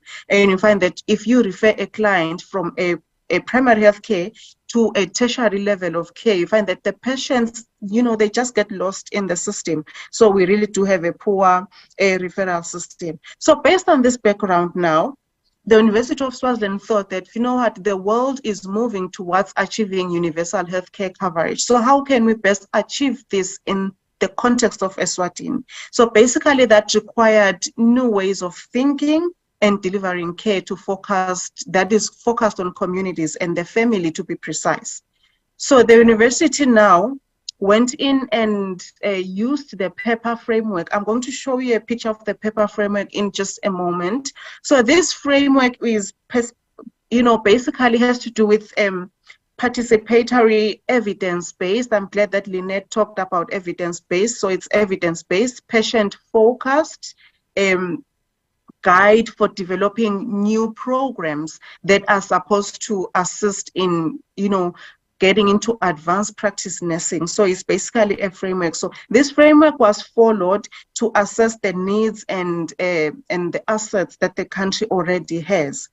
So here is the pictorial diagram of the PEPA framework. So it has 9 steps. So all these steps were followed by the University of Eswatini to come up with this advanced practice role of the family nurse practitioner. So briefly, the PEPA framework, so phases 1, I'm just going to group the phases. So phases 1 up to 5 basically talks about identifying who this role is going to be for, or who is this role being created for, and then it determines the current model of care that the country is using, and then it also looks at the problems that are there. I've already presented to you the problems that we are already seeing as a country, and then now defining the new model of care that you want as a country or as an institution to introduce. And then from phase 6, which I'm pointing at, and then phase 7, so this basically talks about now the planning and the implementation of the advanced practice role. So the school has to come up with the curriculum that is agreed upon by stakeholders, and then develop this framework, this curriculum, and then put it into practice. And then step 8 and step 9 has to do with the monitoring now of the advanced practice role. So what are these processes that are involved in the monitoring? Where do you start with the monitoring, and how long should the monitoring continue? So basically, this is the framework that we followed. So I'm going to present to you briefly on what we did on each of these phases, the way that I've grouped them, and then I will talk about the implications at the end. So here is the approach. So we looked at these phases, so determining the need for the role. We have already spoken a little bit about that, and then deciding on the model of care, which model of care will be appropriate for the Eswatini population, and then developing and implementing the curriculum. Where are we in terms of developing the curriculum? Have we graduated any of these nurses that we proposed to train? And then the relevant policies in the country that had to change because we were introducing now a new cadre of nurses, and then the scope of practice, and then integrating the role into the relevant regulations and Ministry of Health guidelines. So briefly, let's look at each of this that I've already mentioned. So number one, determining the need for the role. So Lynette has talked about doing everything, basing it on evidence. So here, because we wanted this program to come in as a need that was coming from the people and that was coming from the stakeholders. So we did what we call the landscape assessment. So basically it was combination of a needs assessment and then a research. So the research had to do with a qualitative data that was collected. So there were some interviews that was done with stakeholders. And then that in those interviews were analyzed. So the findings indicated that for the country to be able to achieve universal healthcare coverage, we needed to upskill the current nursing workforce for advanced practice. So the current workforce is there, it is working, it is performing, but it is not performing according to the way that will produce favorable outcomes for our patients. So feedback from the community, policy leaders, and healthcare professionals identified that this role that we need to produce, this family nurse practitioner cadre that we want to produce, it should emphasize on them to be highly skilled clinicians. We do not want our patients to travel long distances to get to facilities where they can be seen by physicians or doctors. So we wanted the nurses to be able to, to work in their capacity to provide care to the patients. And then deciding on the model of care. So in Eswatini, the current model of care is that we do have public hospitals and then we do have private healthcare facilities. So in the private healthcare facilities, those are very expensive and usually they are reserved for people who do have medical insurance or people who can afford to actually pay the fees associated with healthcare. And then the rest of the population, we rely on government facilities. So in the government facilities, we have 5 levels, we're starting from the clinic to the referral hospitals. So then it was decided that, to actually curtail the disease processes that occur in our population, we wanted to recognize the family as the basic unit of care. So we wanted to empower the family, wanted to keep the family healthy. So if you keep the family healthy, it means that the person that you are going to train to keep the family healthy should be one who will be able to take care of people across the life spectrum, so from newborn until geriatric. So this family nurse practitioner should be able to take care of those population. So now that the model of care was decided upon, to say that the basic unit of care should be the family, and then the FNP role now was conceptualized as advanced practice nursing. So the definition of advanced practice nursing was borrowed from the definition used by ICN to say this person is trained at advanced level and they have skills, they have critical thinking abilities, and they're able to prescribe and provide care to individuals. And then the care that they provide should be contextualized. Hence, the curriculum that we have is contextualized to the Eswatini population based on the disease profile of the country that I presented to you at the beginning. So the FNP role, advanced practice nursing, it was decided upon that these individuals should be able to work independently within the healthcare system in an enabling environment, and they should have this ability to empower people, but at the same time still working as frontline care providers. And then now, Developing and implementing the curriculum. So a graduate level curriculum was developed, which basically means that for an individual to get into our program, we need them to have a bachelor's degree in nursing. So they should have a bachelor's degree in nursing for them to get into this graduate level curriculum, because it is a master's program. So it has time demands, our master's program. So this person has to come in and train as a family nurse practitioner, and then have 624 clinical hours. So that was the basis of our curriculum. So it's a 3-year part-time program, and I've just flagged 3 critical courses that are the cornerstone for this program, which is advanced pathophysiology. For our undergraduate students, they do go through a course of pathophysiology, but this pathophysiology that they do here is so advanced that they are supposed to understand the disease process in its entirety, so that they are able to, at the end of the day, prescribe medication. And then advanced health assessment, we want them to come up with a diagnosis, a specific working diagnosis for the patient.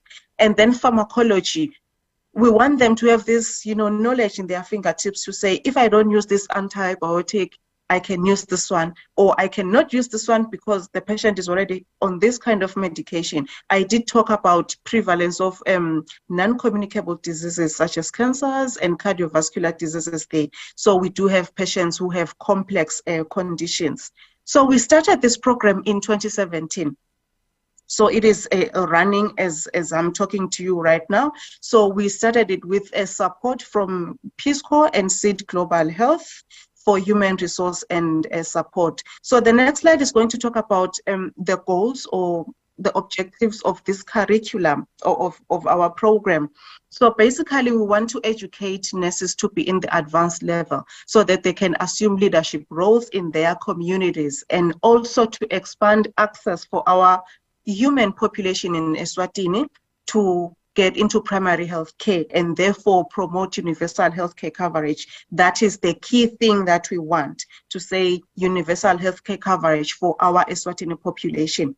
And then also to promote competent advanced primary care to patients, including health maintenance, chronic care management, and complex conditions. And then we also want our FNP students to be role models and mentors for other healthcare staff, and also to be able to use research to continually evaluate and improve the healthcare of their communities. And also, by virtue of them having gone through a postgraduate program, we also want them to influence policy for healthcare for the Eswatini population. And now, this program, as I've presented at the beginning, it was tailored to meet several challenges. I did mention that each program that is developed, it has to respond to the needs of the local context. So here, the local context is that our nurses, they are working full-time. So the program has to meet that challenge. So it had to be part-time. So we also have an issue of a lack of preceptor assistance, is a new role. We don't have enough pool in the in the field for them to model how an FNP is supposed to work in the clinical area. So we are using physicians at the moment, and then we contextualize it to the local context. So currently, I am proud to actually report to you today that we have 5 cohorts that had already been enrolled into the program. So the first cohort graduated in 2020, even though we had COVID, we couldn't host, the fanfare graduation ball. But in any case, they did go through the program and they finished. So we had 12 ladies there, and then cohort 2, they completed in 2021. Cohort 3 has just finished their internship. Cohort 4 completed the theory, and then now they are progressing into internship. And then cohort 5, which is our newest, they've just completed 2 semesters, and they're continuing into with the program. So we are expecting a new income now, which is cohort 6. Right. And then in terms of practice now, so now I am basically going to talk a little bit about the implications. So I'm going to start with the implications to practice. Now, as a country, we have introduced this new role at graduate program. it was there before in 1979. History says that, but it was a postgraduate certificate. So our nurses at that point were just being equipped with advanced health assessment, basically to just see patients and then usher them for the doctor to see. And basically it was more of health promotion. So now, because we have developed this program at master's level, there had to be a new scope of practice.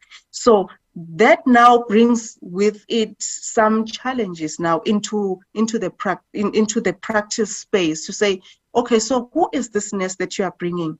How are they different from the nurses that we were already having? What are their skills? Are they going to have a different uniform? Are they going to have a different office? Are they going to have different responsibilities? And the answer to that is yes, yes, and yes.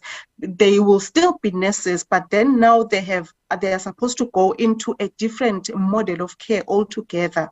So a new scope of practice was developed before the first student was enrolled into the program in 2017. So this scope of practice outlined exactly what the family nurse practitioner is supposed to do or is allowed to do within the confines of the regulatory body. So we do have the Eswatini Nursing Council. It looked into this scope of practice, they had stakeholder meetings, they looked into it, they perfected it, and then they approved it. So I'm glad to report that we do have a scope of practice for our FNP candidates. However, because this is a new role, a new cadre in the country, you find that there are some organizations, government organizations, that have a very strict organogram. So it's difficult to situate our FNP. Where do they really fall? Do they fall under the whole, just normal nursing workforce, or they are different? Who do they report to? And who reports to them? So that's where the confusion is at the moment. And also we are also seeing issues with role ambiguity.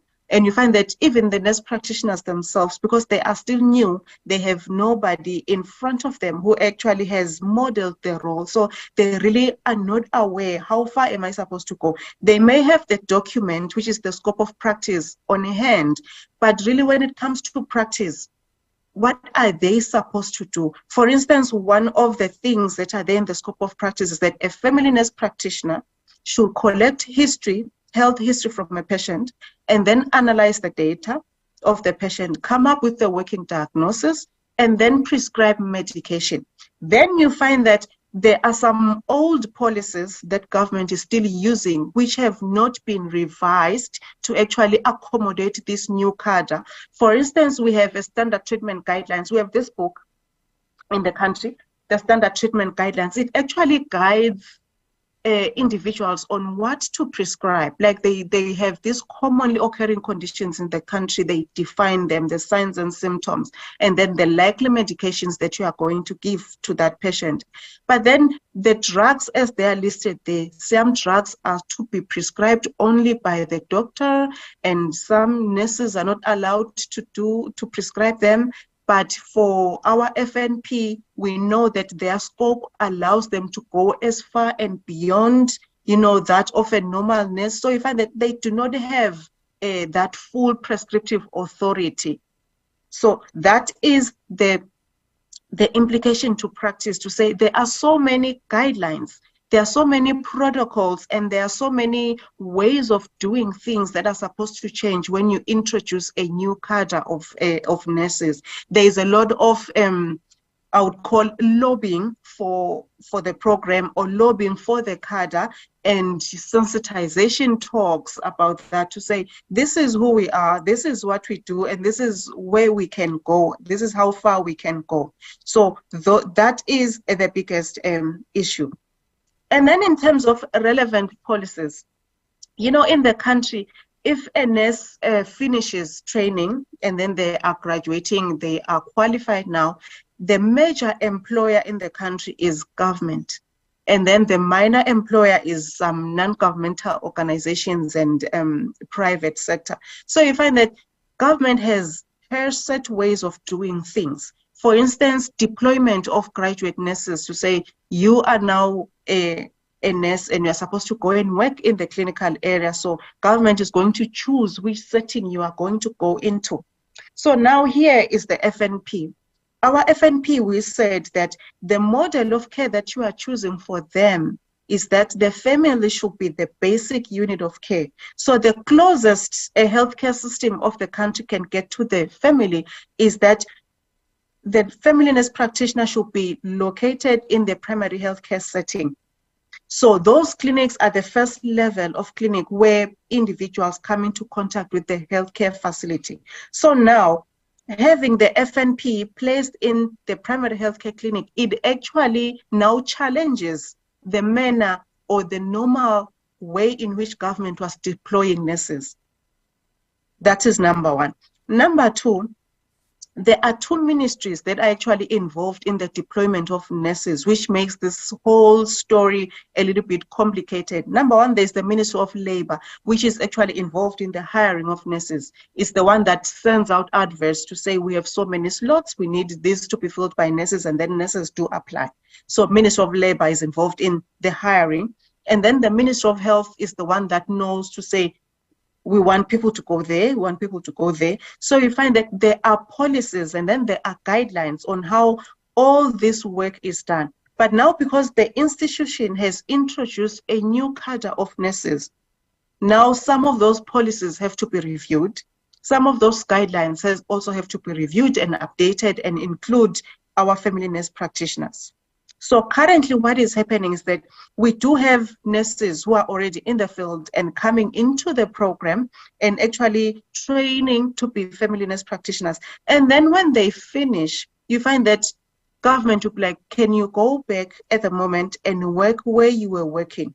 Take, for instance, you have a nurse who was working in the theater, was a theater nurse, and then it's like, no, now let me just go and do this family nurse practitioner course. So they come, we prepare them, we train them to be providers in the primary healthcare setting. And then after graduation, government says, or the employer says, can you go back to where you were before you went to school? So where they were before they went to school is they were in the theater. So how are they going to put their skills into practice in the theater setting? So you find that we do worry that at some point they are going to become rusty and they are going to lose their skills in the process, especially if the updating of and the reviewing of the policies and guidelines for deployment are still ongoing.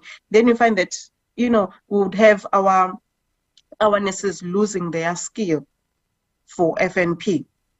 And then the other pressing issue is the remuneration issues. I did mention at the beginning to say that we are a developing country, a third world country, and we are synonymous with low socio-economic status.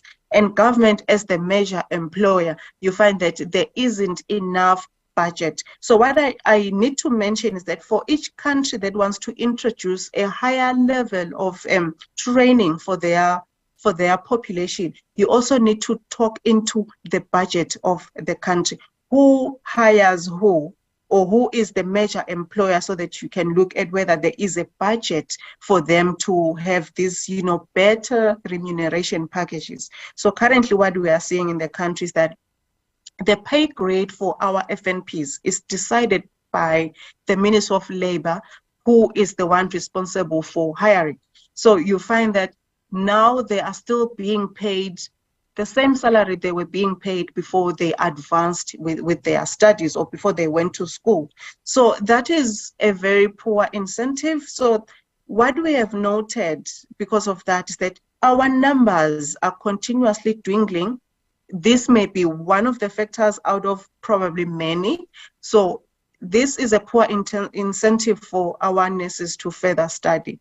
So that is also another implication to say, if you are introducing a new cadre, look into the budget. In fact, when you do the stakeholder assessment, ensure that members of the stakeholders are some of the people who are going to be the likely employers, so that they do put into budget the pay grade for these nurses. So that was policies.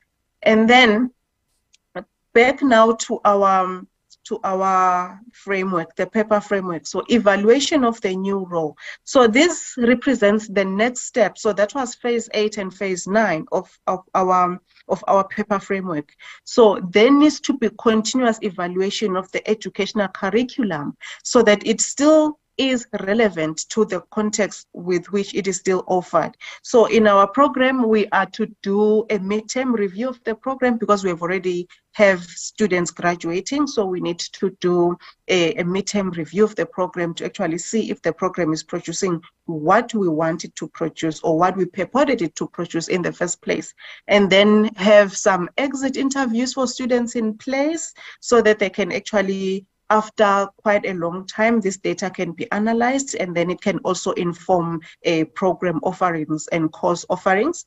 And then the long-term plan, which will be specifically phase 9 of the paper framework, is that we need to evaluate the impact of the FNP cadre within the healthcare delivery system. So this will be a nationwide study, which I am really looking forward to it, but it really is a long-term plan. Remember that we said we are introducing this FNP cadre because of the disease burden that we are seeing in the country, number one, and number two, because of critical shortages, and then number three, our nurses were actually not skilled enough to actually deal with the disease burden that we're seeing in the country. So we want to look at the nurse and the patient satisfaction.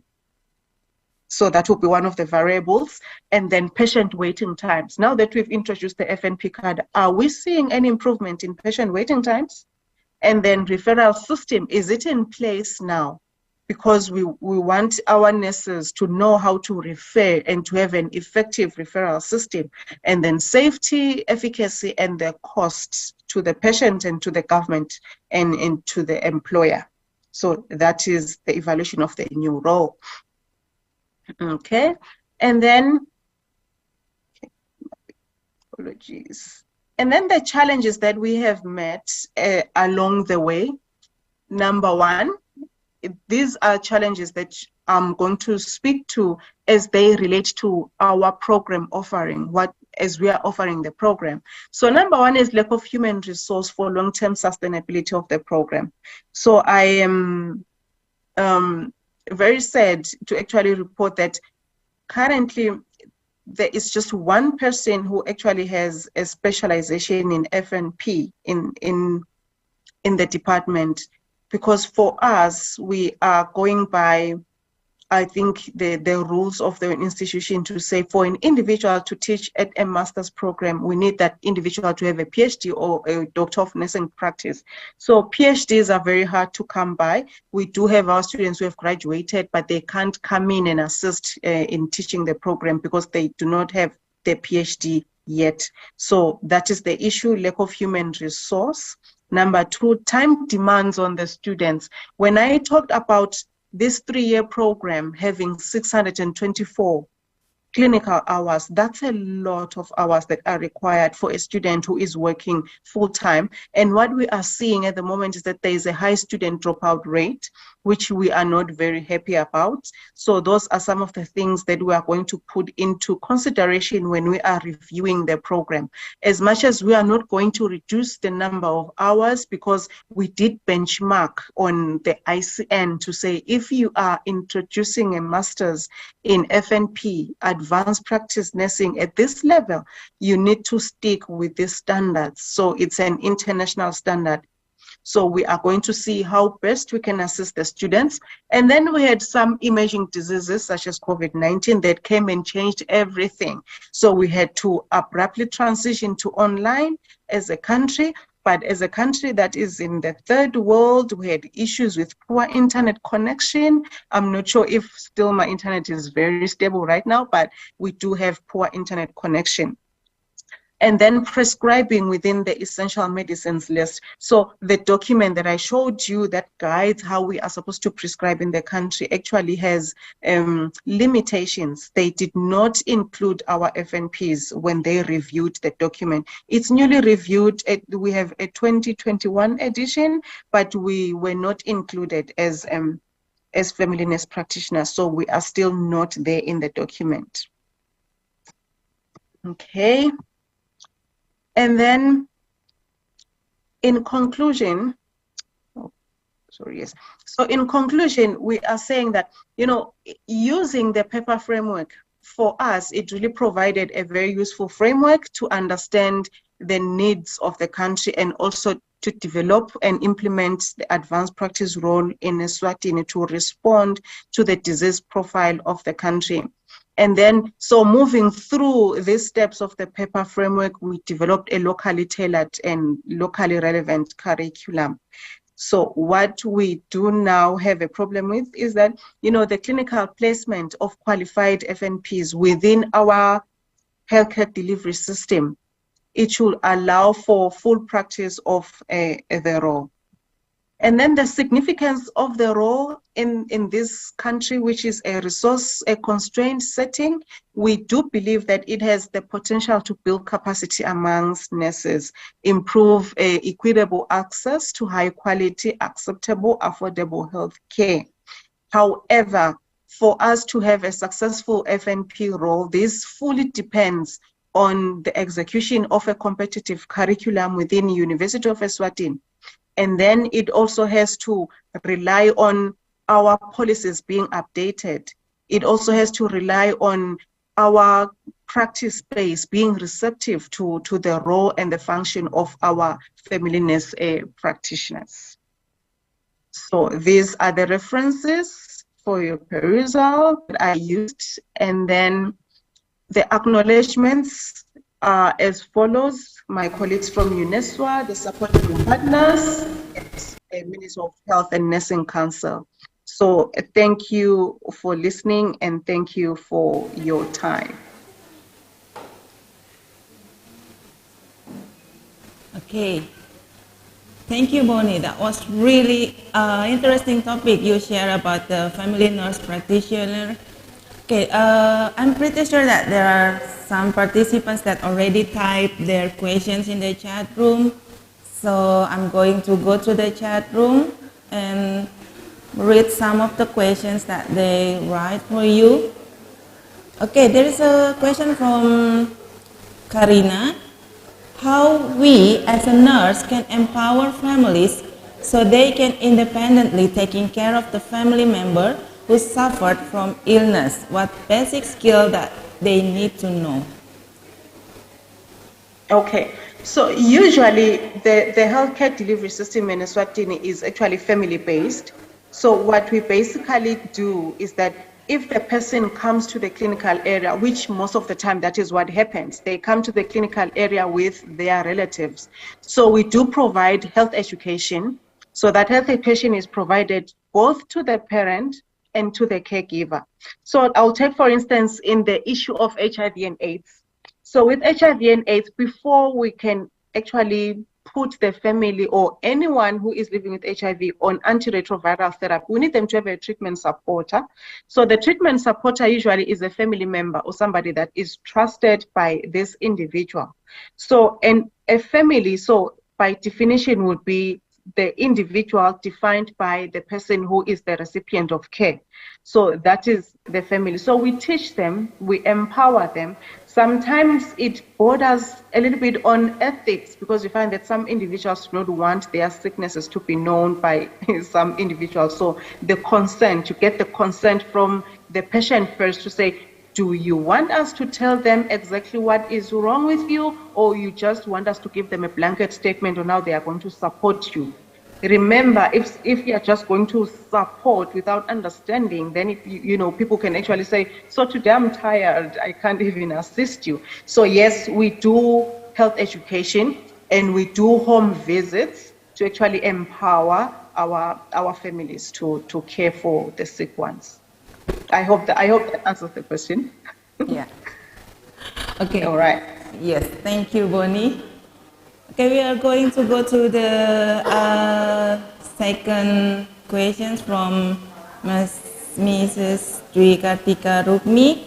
Can you give us a picture about APM development in Eswatini, and what is the difference between NP and APM role in there? Okay, so in Eswatini, we train nurses, I would say, on on 3 different levels. So level number 1, which I would say is the lowest level, basically would be, we do have people who are trained as nursing assistants. So those nursing assistants, they support the role of the registered nurse. So the second level is the registered nurse. So a registered nurse in the country is somebody who can have a diploma in general nursing or a bachelor's degree in nursing. So those people are just basically called registered nurses. So they have the basic knowledge of nursing. But because we have some serious shortages, it was required that our nurses should also be skilled to have midwifery on top of their, general nursing. So we have nurses who are registered nurses and have a midwifery certificate above that, or they have a mental health certificate above that. So we call them double qualified. So that's basically the picture in Eswatini. So now we are saying these registered nurses can only do so much in the clinical area. They have a lot of limitations in terms of what they can do. So now we are introducing the family nurse practitioner. So family nurse practitioner is underneath the class of nurse practitioners. So nurse practitioners are like the umbrella term to say this is an advanced practice role. And then yes, now for us in the country, we chose family nurse practitioners. Other countries, decide to have it all, like a child nurse practitioner, adolescent nurse practitioner, and so on and so forth in terms of the population. But for us, we said we want the family nurse practitioner, somebody who will be able to take care of the family across the disease spectrum and across the lifetime spectrum. So basically, that is that. So there is no difference between nurse practitioner and advanced practice nurse. So what basically that means is an advanced practice nurse, somebody who is trained at a certain level to provide specialized skills. And that person can be a nurse practitioner or a clinical nurse specialist or a nurse anesthetist or whatever other cadres are there. So basically that is what I can say to that. So we are still on the path in Eswatini to actually, intensify how this advanced practice role is going to shape up as we go ahead or as we go along. Thank you. Okay. Thank you for the explanations, Bonnie. Because we don't have NP and APM, therefore the question asks about the difference between NPN and APM. Okay. Oh, okay. Yeah, thank you for the explanation. There is one participant that raised her hand, Ibu Dewi Utari. Okay. Okay, Ibu Dewi Utari, you can ask your question directly to Bonnie. Okay. Thank you for the call. Is it still mute? Can computer help to unmute? Okay, all right. Yes.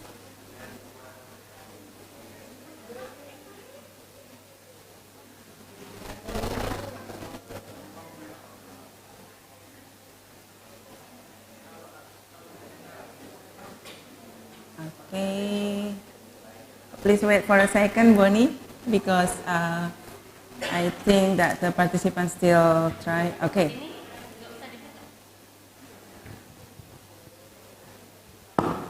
Okay, thank you for the opportunity.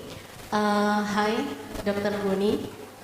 Well, forgive me if I missed maybe some information earlier, but read on your slide that since there is no preceptor, so session as a preceptor, so what is your difficulties to make like a same perception, because we know that between nurses and doctor we have a different scope and also different duties. So what is your difficulties?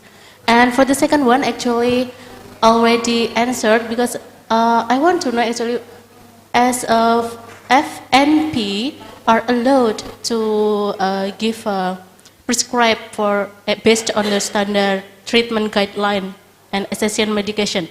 But now, or recently, it's already restrict, something like that. Yeah. Well, Okay. my question is, what if is happen like a human error while giving the prescription or something like that? So who will taking the responsibility? That's my questions. Thank you. Okay. Thank you so much. I didn't get her name, I'm sorry. So in terms of the doctors serving as preceptors, I would say we were kind of lucky that the doctors were part of the stakeholders that we invited when we were still conceptualizing this role. So it was explained to them to say this is a role that is not meant to actually replace doctors, but it is a role that is meant to equip nurses with more skills, like upskilling the nurses and then extending their scope of practice. There are some doctors, especially family medicine doctors, who do understand the scope of a family nurse practitioner. And truthfully, yes, there are those who actually are like, what is this thing? What are you doing? Are you becoming mini doctors? So yes, we are having that challenge to say, doctors, as much as they do precept our nurses, they also have an issue of how much are we supposed to go with these ones? Because remember, they are also precepting, medical interns. At least those, they know how much they're supposed to go because they are familiar with their training. They are not familiar with our training. So that is the huge challenge I was talking about, to say we do not have a pool that is large enough to actually assist our students when they do clinical practice. But then the good thing is that it is slowly, becoming a little bit better, because we have graduated at least 12 nurses in 2020 and then 9 FNPs in 2021. So at least we do have, some bit of pool there, so that at least in each facility, we are sure that there is a family nurse practitioner who can assist one who is still in training. So it's going to change a little bit. Yes, I do agree with you that we have different models of care, the doctors and us FNPs. So yes, that was the challenge. So we are getting rid of that challenge slowly but surely. I think I've answered that first question. And then now the second question is this standard treatment guideline, this handbook. So this handbook, the basic story in Eswatini is that because of HIV and because of other, demands that were placed on the healthcare system, you find that there were some roles that were originally reserved for doctors, which now have been taken up by nurses in a term called task shifting. So with task shifting, you find that nurses are not really trained or not equipped to actually do those roles, but they are doing them because now, there is a need. So that's why the standard treatment guideline was developed. So as I mentioned, I said there are some drugs that nurses can give and prescribe, and there are some drugs that nurses cannot give. So if a nurse is giving a drug within the standard treatment guidelines that she or he is allowed by law or permitted to give, and then there are adverse reactions, accountability is on that nurse in any case. And patients react however way they react when they get medications. Some are lethal reactions, some are health scare reactions. So the nurse and the institution, they take responsibility for that. But then now, if a nurse goes over and beyond and prescribe a drug that he or she is not permitted to prescribe, then that's a legal matter on its own, especially if the patient now reacts, or even if the patient doesn't react. As a nurse, you have ordered a drug that's beyond your permission, then that's by law wrong. So the nurse there would have to take responsibility. So that is why I was bringing this issue up to say, as an advanced practice nurse, the FNP is allowed by law and by the scope permitted by the Nursing Council to say this nurse can now prescribe drugs in terms of depth and breadth as much as possible.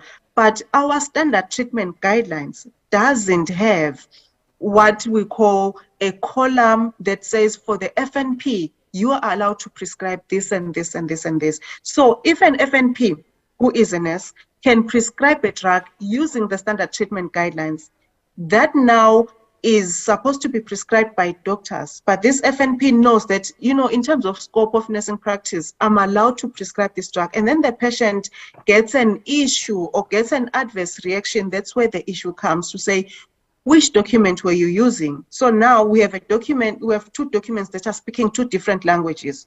The Nursing Council scope of practice says you as an FNP prescribe, you know, we have the full prescriptive authority, you can go ahead and prescribe.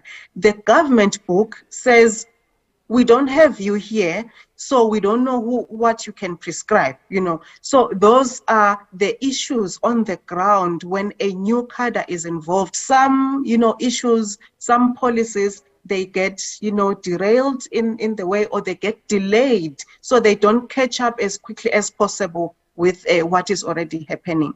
So I hope I have answered that and brought in some bit of light on what is happening currently in the country.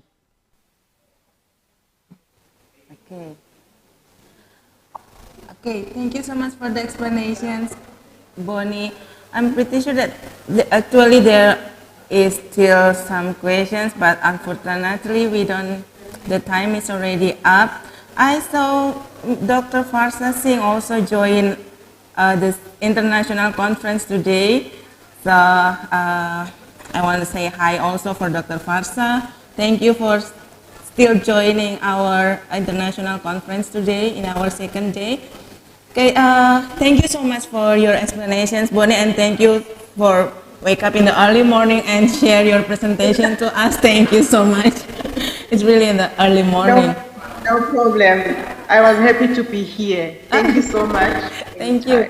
Okay, ladies and gentlemen, that's the end of our session with three wonderful speakers, Pak Darus, Lynette Kuzek, and also Bonnie.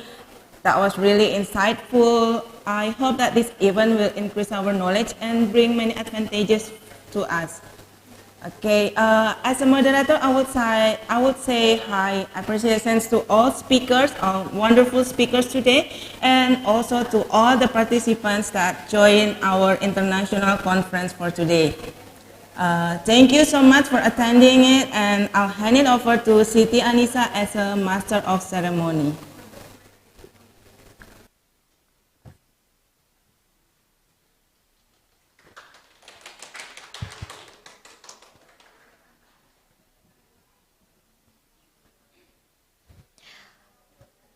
Thank you very much for the speakers for such insightful presentation. To our participants, please keep following the activity until the end, because certificates will be given to participants who take part in full conference activity. The next agenda is the presentation of the sponsor. Two representatives from PT Yakult Indonesia Persada, Mr. Mangasa Siregar, time is yours. Okay, thank you very much for the kind of opportunity to me, and good morning everyone. Okay, let me to share screen first. Okay, thank you very much for the kind opportunity for the committee and all of the participants in the good international conference right now, and let me to give my appreciation about this event. And I want to introduce myself. My name is Mangasa Siregar, and you can call me Mr. Asa. Right now, let me to give some kind of sharing about the benefits of the probiotic for the health in the first UNJAYA International Conference of Health Science today. And then the agenda is the firstly gut microbiota, and number two probiotics, And number 3, benefit of LCS for obesity and gastrointestinal, and then the take-home message. Okay, let Mr. Asa give some kind of maybe the background in the Japan, the country of Japan in 1920s. Japan is not a prosperous country like now. Many people have diarrhea and die due of the prolonged war, poor sanitation, lack of nutrition and medicine. That's why the young man called Minoru Shirota wants to be a doctor and wanna give some kind of thinking about how to prevent the disease, because the curative maybe cannot, because the medicine is very short. So he worked hard and he found the bacteria L. casei, and then the bacteria is very unique because the bacteria can go to our intestine, no harm to our health. They call the L. casei shirota strain or Lactobacillus casei shirota strain. So Dr. Shirota is the doctor in the Kyoto Imperial University, have insight from Dr. Elie Mechnikov, who is the Russian immunologist who's received Nobel Prize laureate in 1908, about the community in the Bulgarian village had the long lifespan, around 100 years. That's why Dr. Elie Mechnikov believe that the gut health is the key of the long lifespan. That's why the Elie Mechnikov had a thinking like a Hippocrates, all disease begins in the gut. Yeah. In the large intestine is the organ as fully of our microbiota. This is, we can see 100 billion gut microbiota in there, huge number, more than our body cell. And then the bacteria or gut microbiota, we can spread to the beneficial bacteria group, neutral bacteria group, and harmful bacteria group.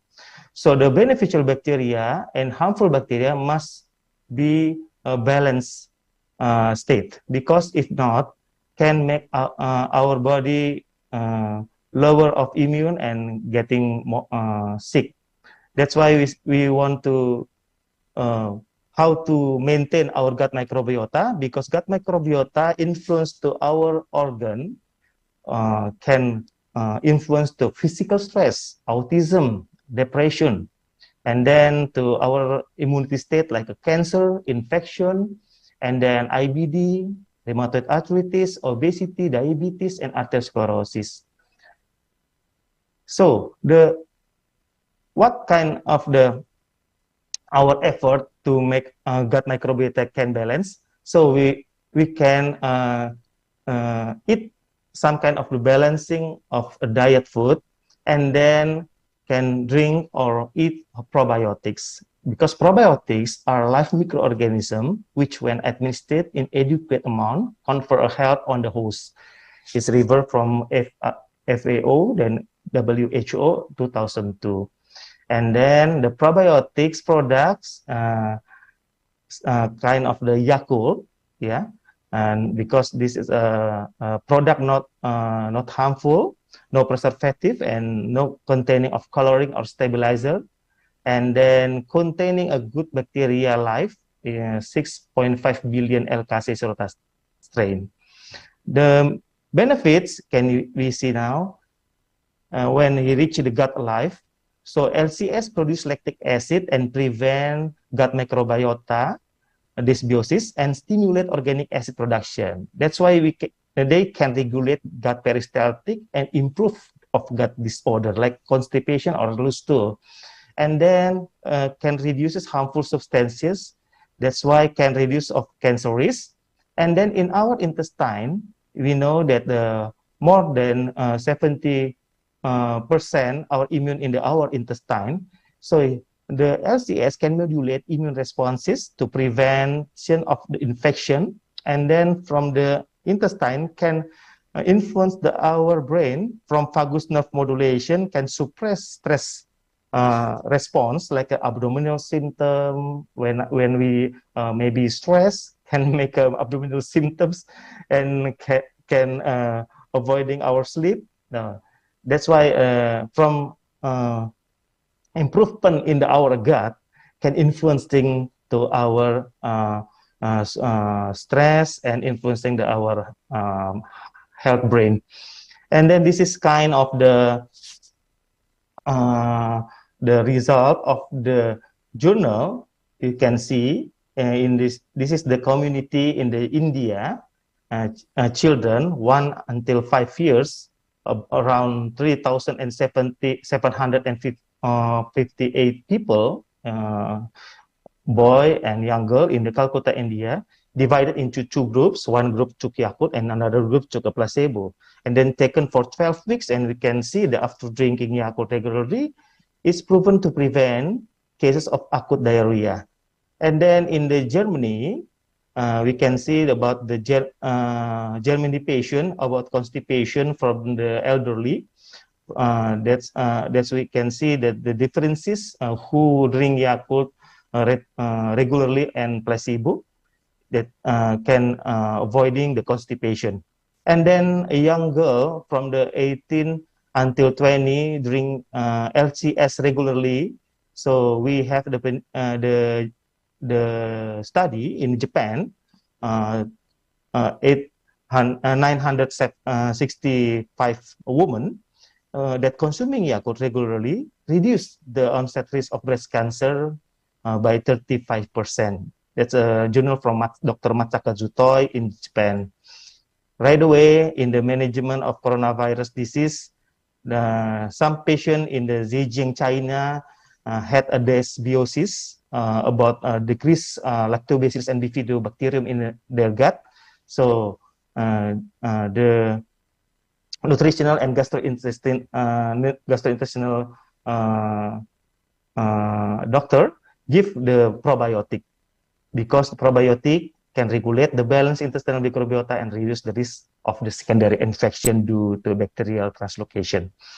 And then we know that 70% of our immune system in our gut, so that's why the inflammation can be more balancing.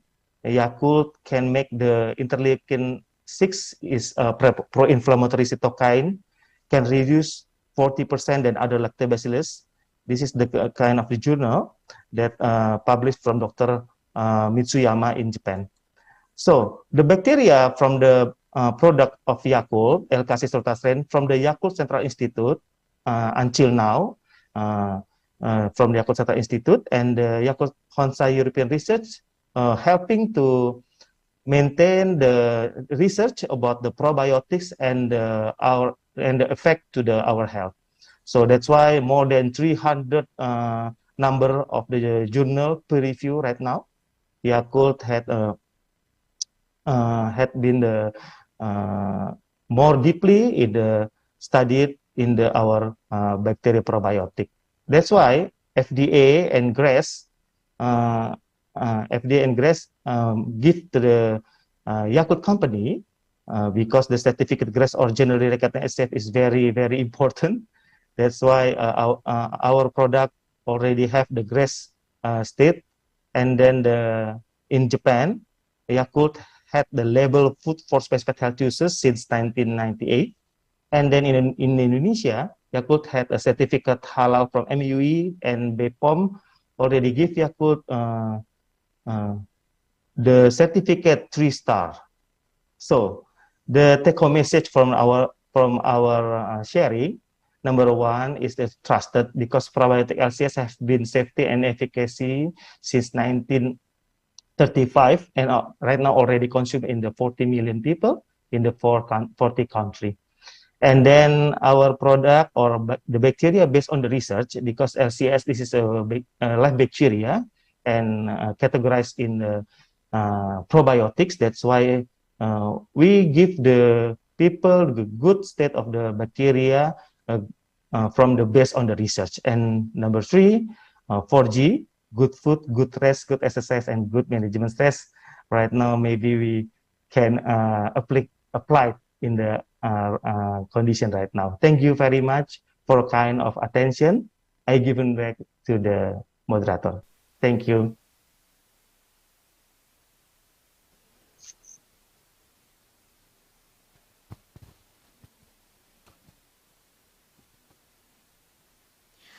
Thank you very much to Mr. Mangasa Siregar for the presentation.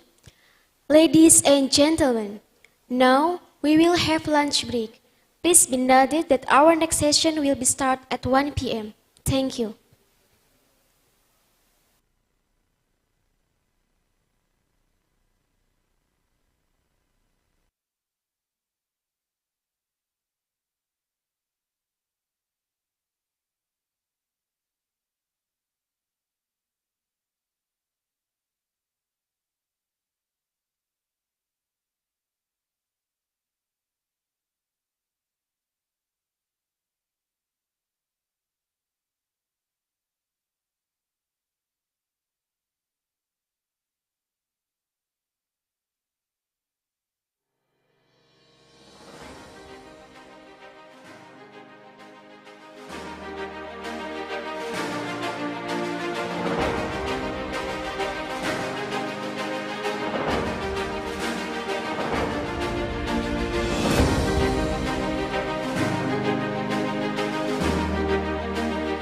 Universitas Jenderal Ahmad Yani Yogyakarta merupakan lembaga pendidikan di bawah Yayasan KTK Ekapaksi TNI Angkatan Darat, terbentuk dari penggabungan Stekas dan Stemik Jenderal Ahmad Yani Yogyakarta.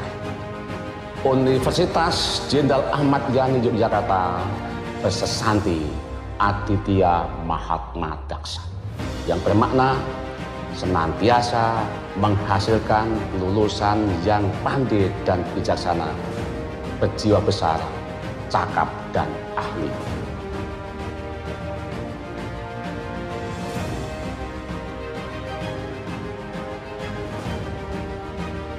Sebagai bagian Universitas Jenderal Ahmad Yani Yogyakarta yang dimiliki oleh TNI Angkatan Darat dan membawa nama besar Jenderal Ahmad Yani, Fakultas Teknik dan Teknologi Informasi diproyeksikan menghasilkan lulusan wirausahawan teknologi di era ekonomi digital yang bukan hanya unggul secara akademik, namun juga berkarakter dan memiliki jiwa nasionalisme. Ditunjang dengan fasilitas yang lengkap sesuai dengan kemajuan teknologi, kurikulum yang selalu up to date, dan dosen pengampu yang berkualitas, Fakultas Teknik dan Teknologi Informasi Universitas Jenderal Ahmad Yani Yogyakarta berkomitmen mempersiapkan para Ahmad Yani muda di era ekonomi digital. Saat ini menyelenggarakan 4 program studi, yaitu Prodi Sistem Informasi S1, Prodi Informatika S1, Prodi Teknologi Informasi S1, dan Prodi Teknik Industri S1.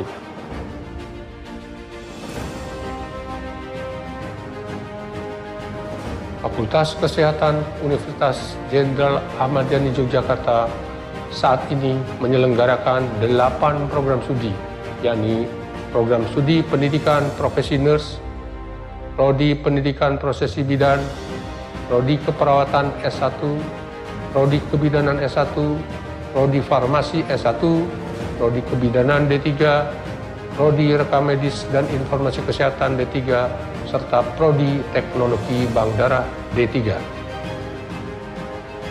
Ditunjang dengan fasilitas yang lengkap dan terstandar sesuai dengan kompetensi keahlian, serta semua prodi telah terakreditasi oleh LAMPTKes.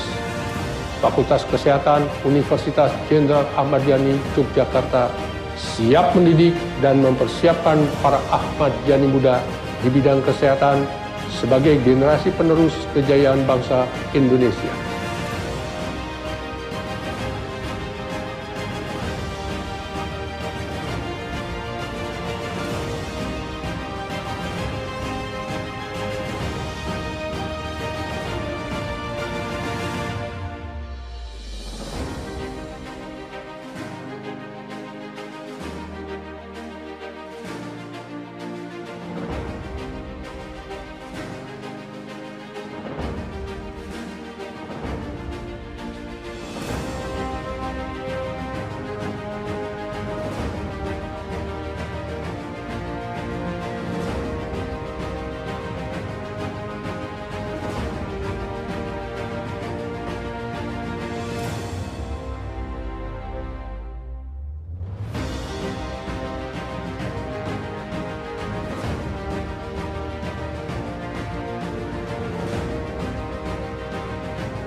Fakultas Ekonomi dan Sosial Universitas Jenderal Ahmad Yani Yogyakarta saat ini menyelenggarakan 4 program studi, yakni program studi Manajemen S1, program studi Akuntansi S1, program studi Hukum S1, dan program studi Psikologi S1, yang kesemuanya diarahkan untuk menjawab tuntutan perkembangan era ekonomi digital.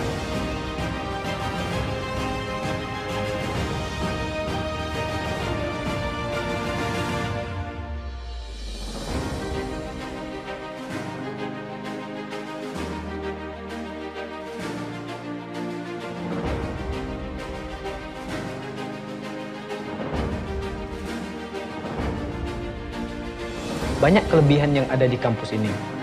Dari sistem pembelajaran, metode yang digunakan yaitu student center learning, yang mana mahasiswa dituntut aktif dalam proses pembelajaran. Dosen-dosen yang ada di sini merupakan dosen pilihan dan lulusan-lulusan terbaik. Fasilitas yang ada di sini tidak kalah dengan fasilitas yang ada di kampus lain. Saya bangga kuliah di Universitas Jenderal Ahmad Yani Yogyakarta. Salam mahasiswa.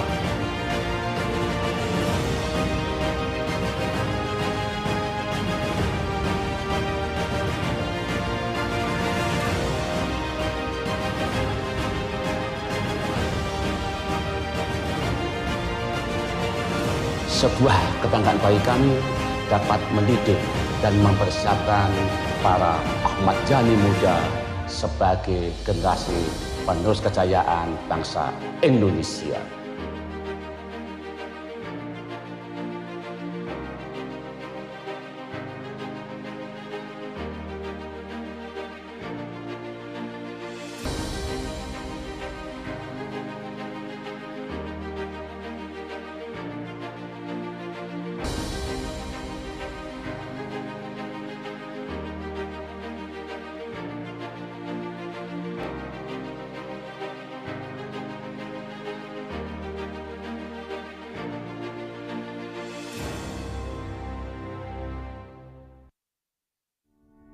Selamat datang di program studi keperawatan Fakultas Kesehatan Universitas Jenderal Ahmad Yani Yogyakarta. Kampus Fakultas Kesehatan Universitas Jenderal Ahmad Yani Yogyakarta sangat strategis yang berada di 5,5 km sebelah barat dari Malioboro. Program studi sarjana keperawatan berdiri pada tahun 2006.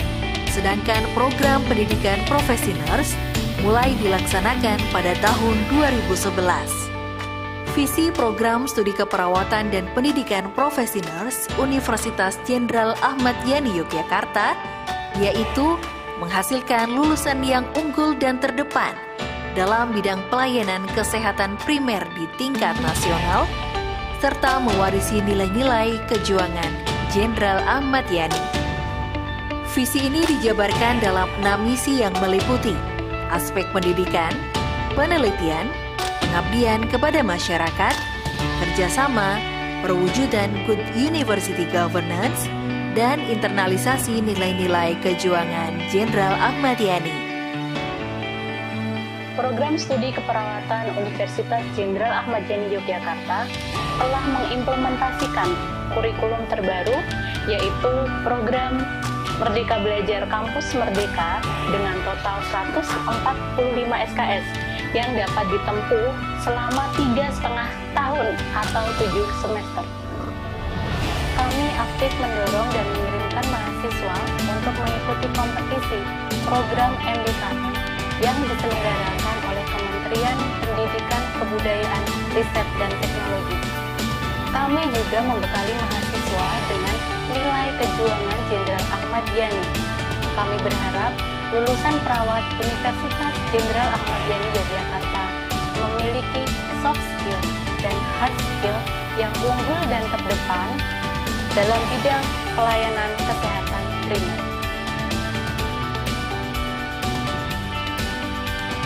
Program studi pendidikan profesi nurse merupakan jenjang lanjutan dari S1 keperawatan yang dilakukan selama 2 semester dengan beban studi sejumlah 38 SKS.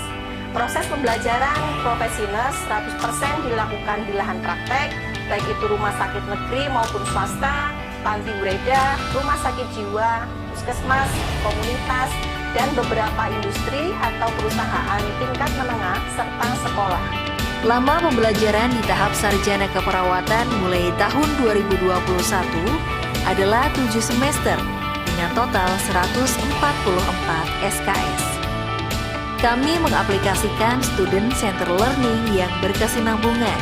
Wujud dari pengintegrasian ini berupa sentra keperawatan yang bermitra dengan pusat kesehatan masyarakat. Kurikulum S1 keperawatan yang kami aplikasikan berpedoman pada Asosiasi Institusi Pendidikan Nurse Indonesia dengan menambah capaian pembelajaran dari keunggulan dan penciri prodi S1 keperawatan.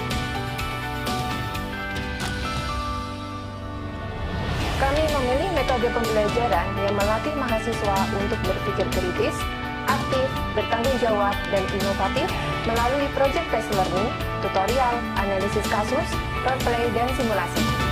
Kegiatan di luar pembelajaran mahasiswa meliputi bidang kesenian, keagamaan, umum, dan bersifat keilmuan. Mahasiswa keperawatan dapat bergabung dalam Himpunan Mahasiswa Keperawatan atau HIMIKA dan First Aid Nursing Student atau FANS. Dosen program studi keperawatan dan profesi nurse berjumlah 28 orang yang merupakan lulusan S2 dan S3, baik dari dalam maupun luar negeri.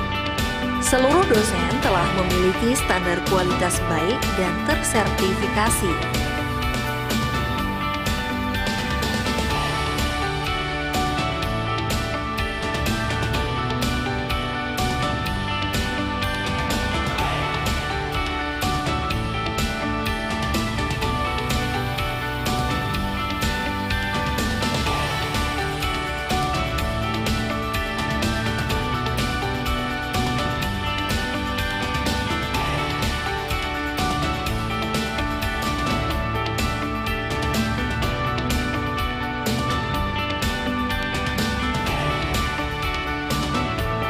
Terdapat 5 tenaga kependidikan yang siap membantu kelancaran program belajar mengajar. Tenaga kependidikan telah dibekali kompetensi yang sesuai di bidang masing-masing. Untuk mendukung keunggulan program studi, calon lulusan nurse akan dibekali beberapa pelatihan pendukung, seperti pelatihan Perkes dan K3, pelatihan BTCLS, dan pelatihan EKG, yang akan mendukung kompetensi lulusan untuk menekuni dunia kerja nantinya. Saat ini, lulusan profesi nurse sudah banyak yang bekerja sebagai paramedik perusahaan, serta perawat di berbagai instansi pelayanan kesehatan. Laboratorium keperawatan memiliki peralatan yang lengkap untuk menunjang ketercapaian dari kompetensi-kompetensi perawat dan nurse. Ruang laboratorium terdiri atas Departemen Keperawatan Anak dan Maternitas,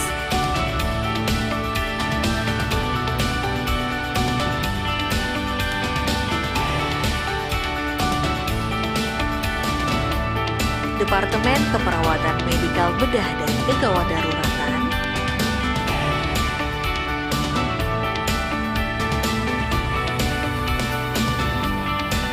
Departemen Keperawatan Jiwa, Keluarga Gerontik dan Komunitas, Departemen Keperawatan Dasar dan Manajemen.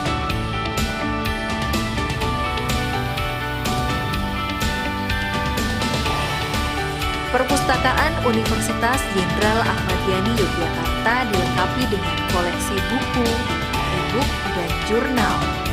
Selain itu, perpustakaan ini juga berbasis e-library.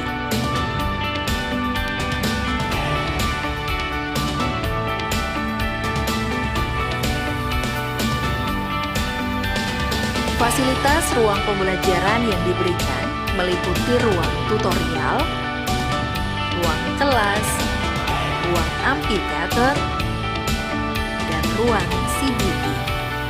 Fasilitas ruang laboratorium, perpustakaan, dan CBT dilengkapi dengan loker.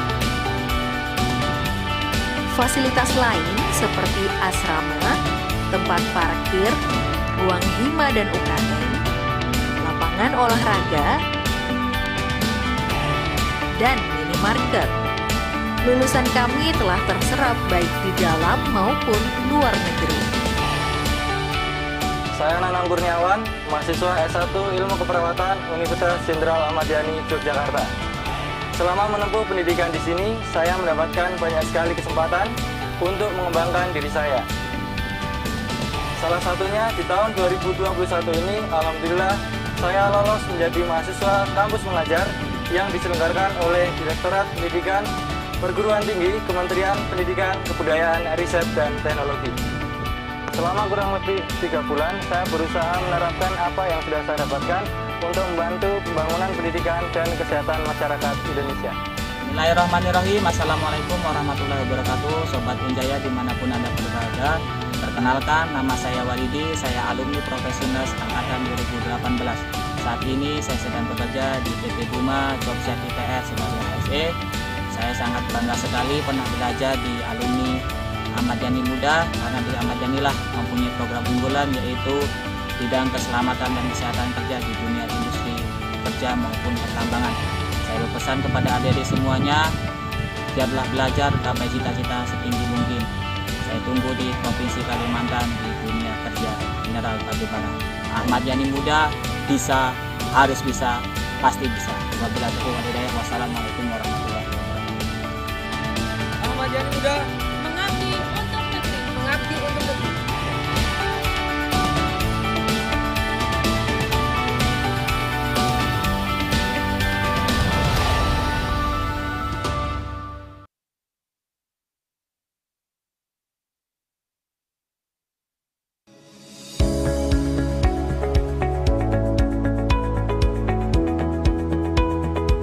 Universitas Jenderal Ahmad Yani Yogyakarta merupakan lembaga pendidikan di bawah naungan Yayasan Kartika Eka Paksi, hasil penggabungan Sekolah Tinggi Ilmu Kesehatan dan Sekolah Tinggi Manajemen Informatika dan Komputer Jenderal Ahmad Yani Yogyakarta.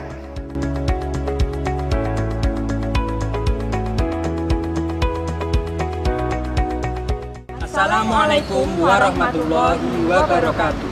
Selamat datang di Universitas Jenderal Ahmad Yani Yogyakarta.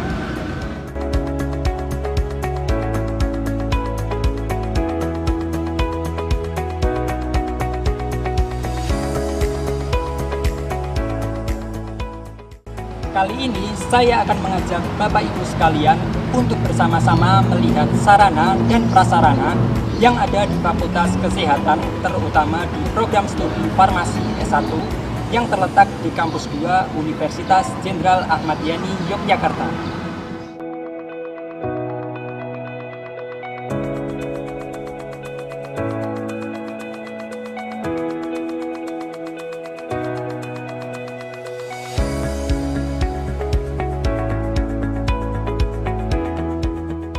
Saat ini kami berada di Kampus 2 Universitas Jenderal Ahmad Yani Yogyakarta.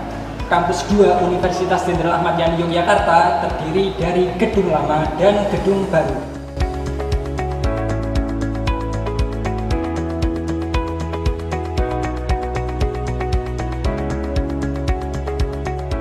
Saya sedang berada di lantai 1, sisi selatan. Lantai 1 terdiri dari yang pertama, ruang dekanat, yang kedua, ruang administrasi umum dan keuangan, yang ketiga, ruang administrasi akademik dan kemahasiswaan.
Aku mengerti perjalanan hidup yang kini kau lalui. Ku berharap meski berat kau tak merasa sendiri. Kau telah berjuang menaklukkan hari-harimu yang tak mudah. Biar ku menemanimu, membasuh lelahmu. Izinkan ku lukis senja, mengukir namamu di sana. Mendengar kamu bercerita, menangis tertawa. Biar ku lukis malam, bawa kamu bintang-bintang, untuk temanimu yang terluka hingga kau bahagia. Aku di sini, walau letih coba lagi jangan berhenti. Ku berharap meski berat kau tak merasa sendiri. Kau telah berjuang menaklukkan hari-harimu yang tak indah. Biar ku menemanimu, membasuh lelahmu. Izinkan ku lukis senja, mengukir namamu di sana. Mendengar kamu bercerita, menangis tertawa. Biar ku lukis malam, bawa kamu bintang-bintang, untuk temanimu yang terluka hingga kau bahagia.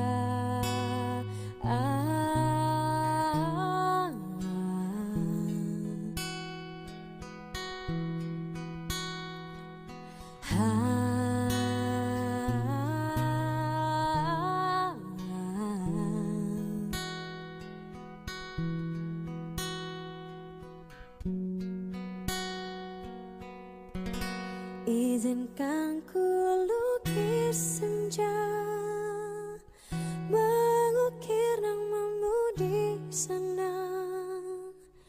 Mendengar kamu bercerita, menangis tertawa. Biar ku lukis malam, bawa kamu bintang-bintang, untuk temanimu yang terluka hingga kau bahagia.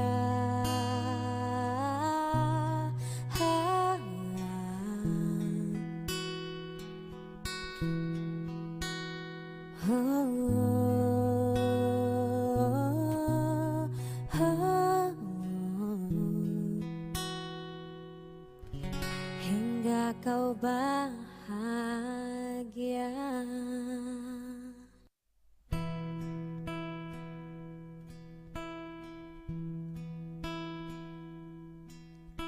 Dulu pernah ada cinta, dulu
We apologize for this inconvenience.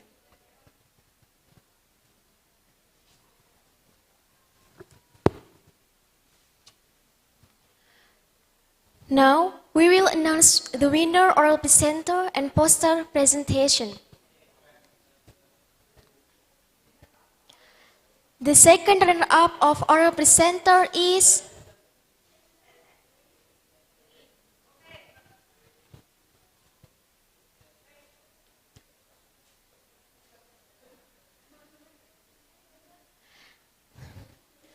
Dr. Friska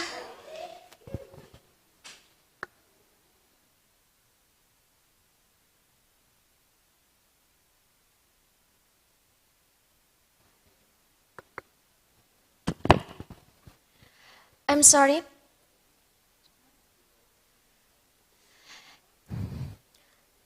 The second runner-up of oral presenter is Latifa Susilowati S Cup and SM Cup.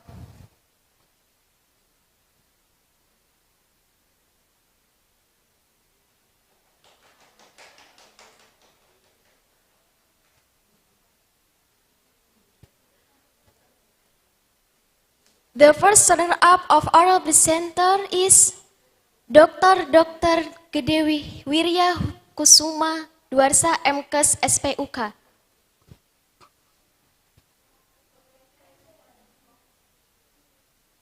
Congratulations for Dr. Gedewi Wirya Kusuma.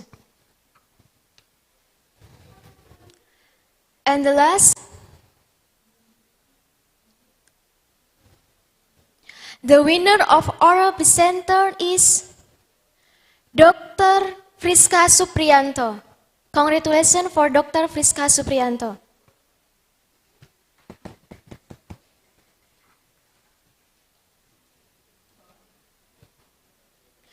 And then,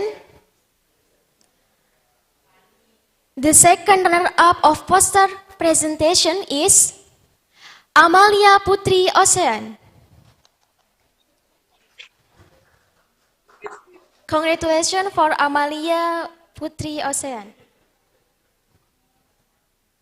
Next, the first runner-up of poster presentation is Anissa Wahyuningsi. Congratulations for Anissa Wahyuningsi. And the winner of poster presentation is Nur Alvira Pascawati. Congratulations for Nur Alvira.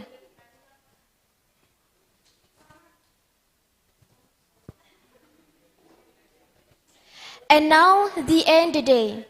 I would leave you with a quote by James Caspani. Growth is never by merchants. It is the result of forces working together.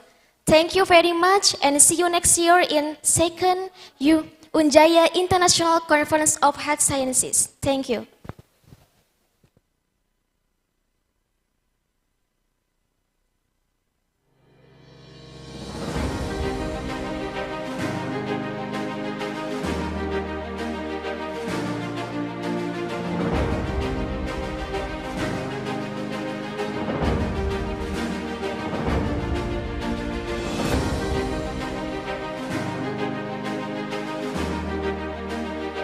Universitas Jenderal Ahmad Yani Yogyakarta merupakan lembaga pendidikan di bawah Yayasan KTK Eka Paksi TNI Angkatan Darat, terbentuk dari penggabungan Stekes dan Stemik Jenderal Ahmad Yani Yogyakarta.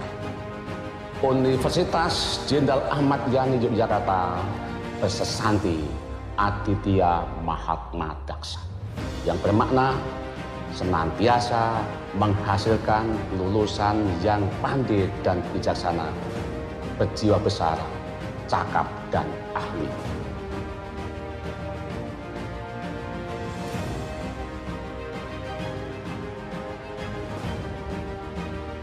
Sebagai bagian Universitas Jenderal Ahmad Yani Yogyakarta yang dimiliki oleh TNI Angkatan Darat dan membawa nama besar Jenderal Ahmad Yani, Fakultas Teknik dan Teknologi Informasi diproyeksikan menghasilkan lulusan wirausahawan teknologi di era ekonomi digital yang bukan hanya unggul secara akademik, namun juga berkarakter dan memiliki jiwa nasionalisme.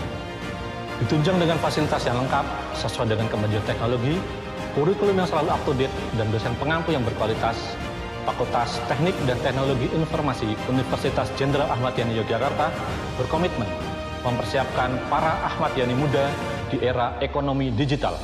Saat ini menyelenggarakan 4 program studi, yaitu Prodi Sistem Informasi S1, Prodi Informatika S1, Prodi Teknologi Informasi S1, dan Prodi Teknik Industri S1.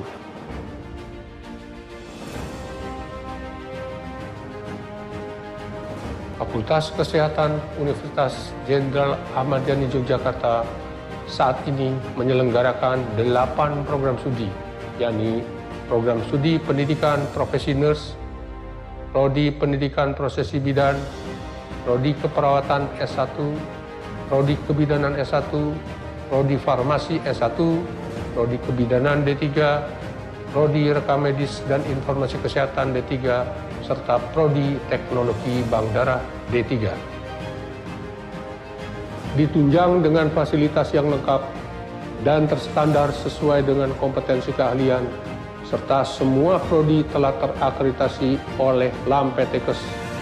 Fakultas Kesehatan Universitas Jenderal Ahmad Yani Yogyakarta siap mendidik dan mempersiapkan para Ahmad Yani muda di bidang kesehatan sebagai generasi penerus kejayaan bangsa Indonesia.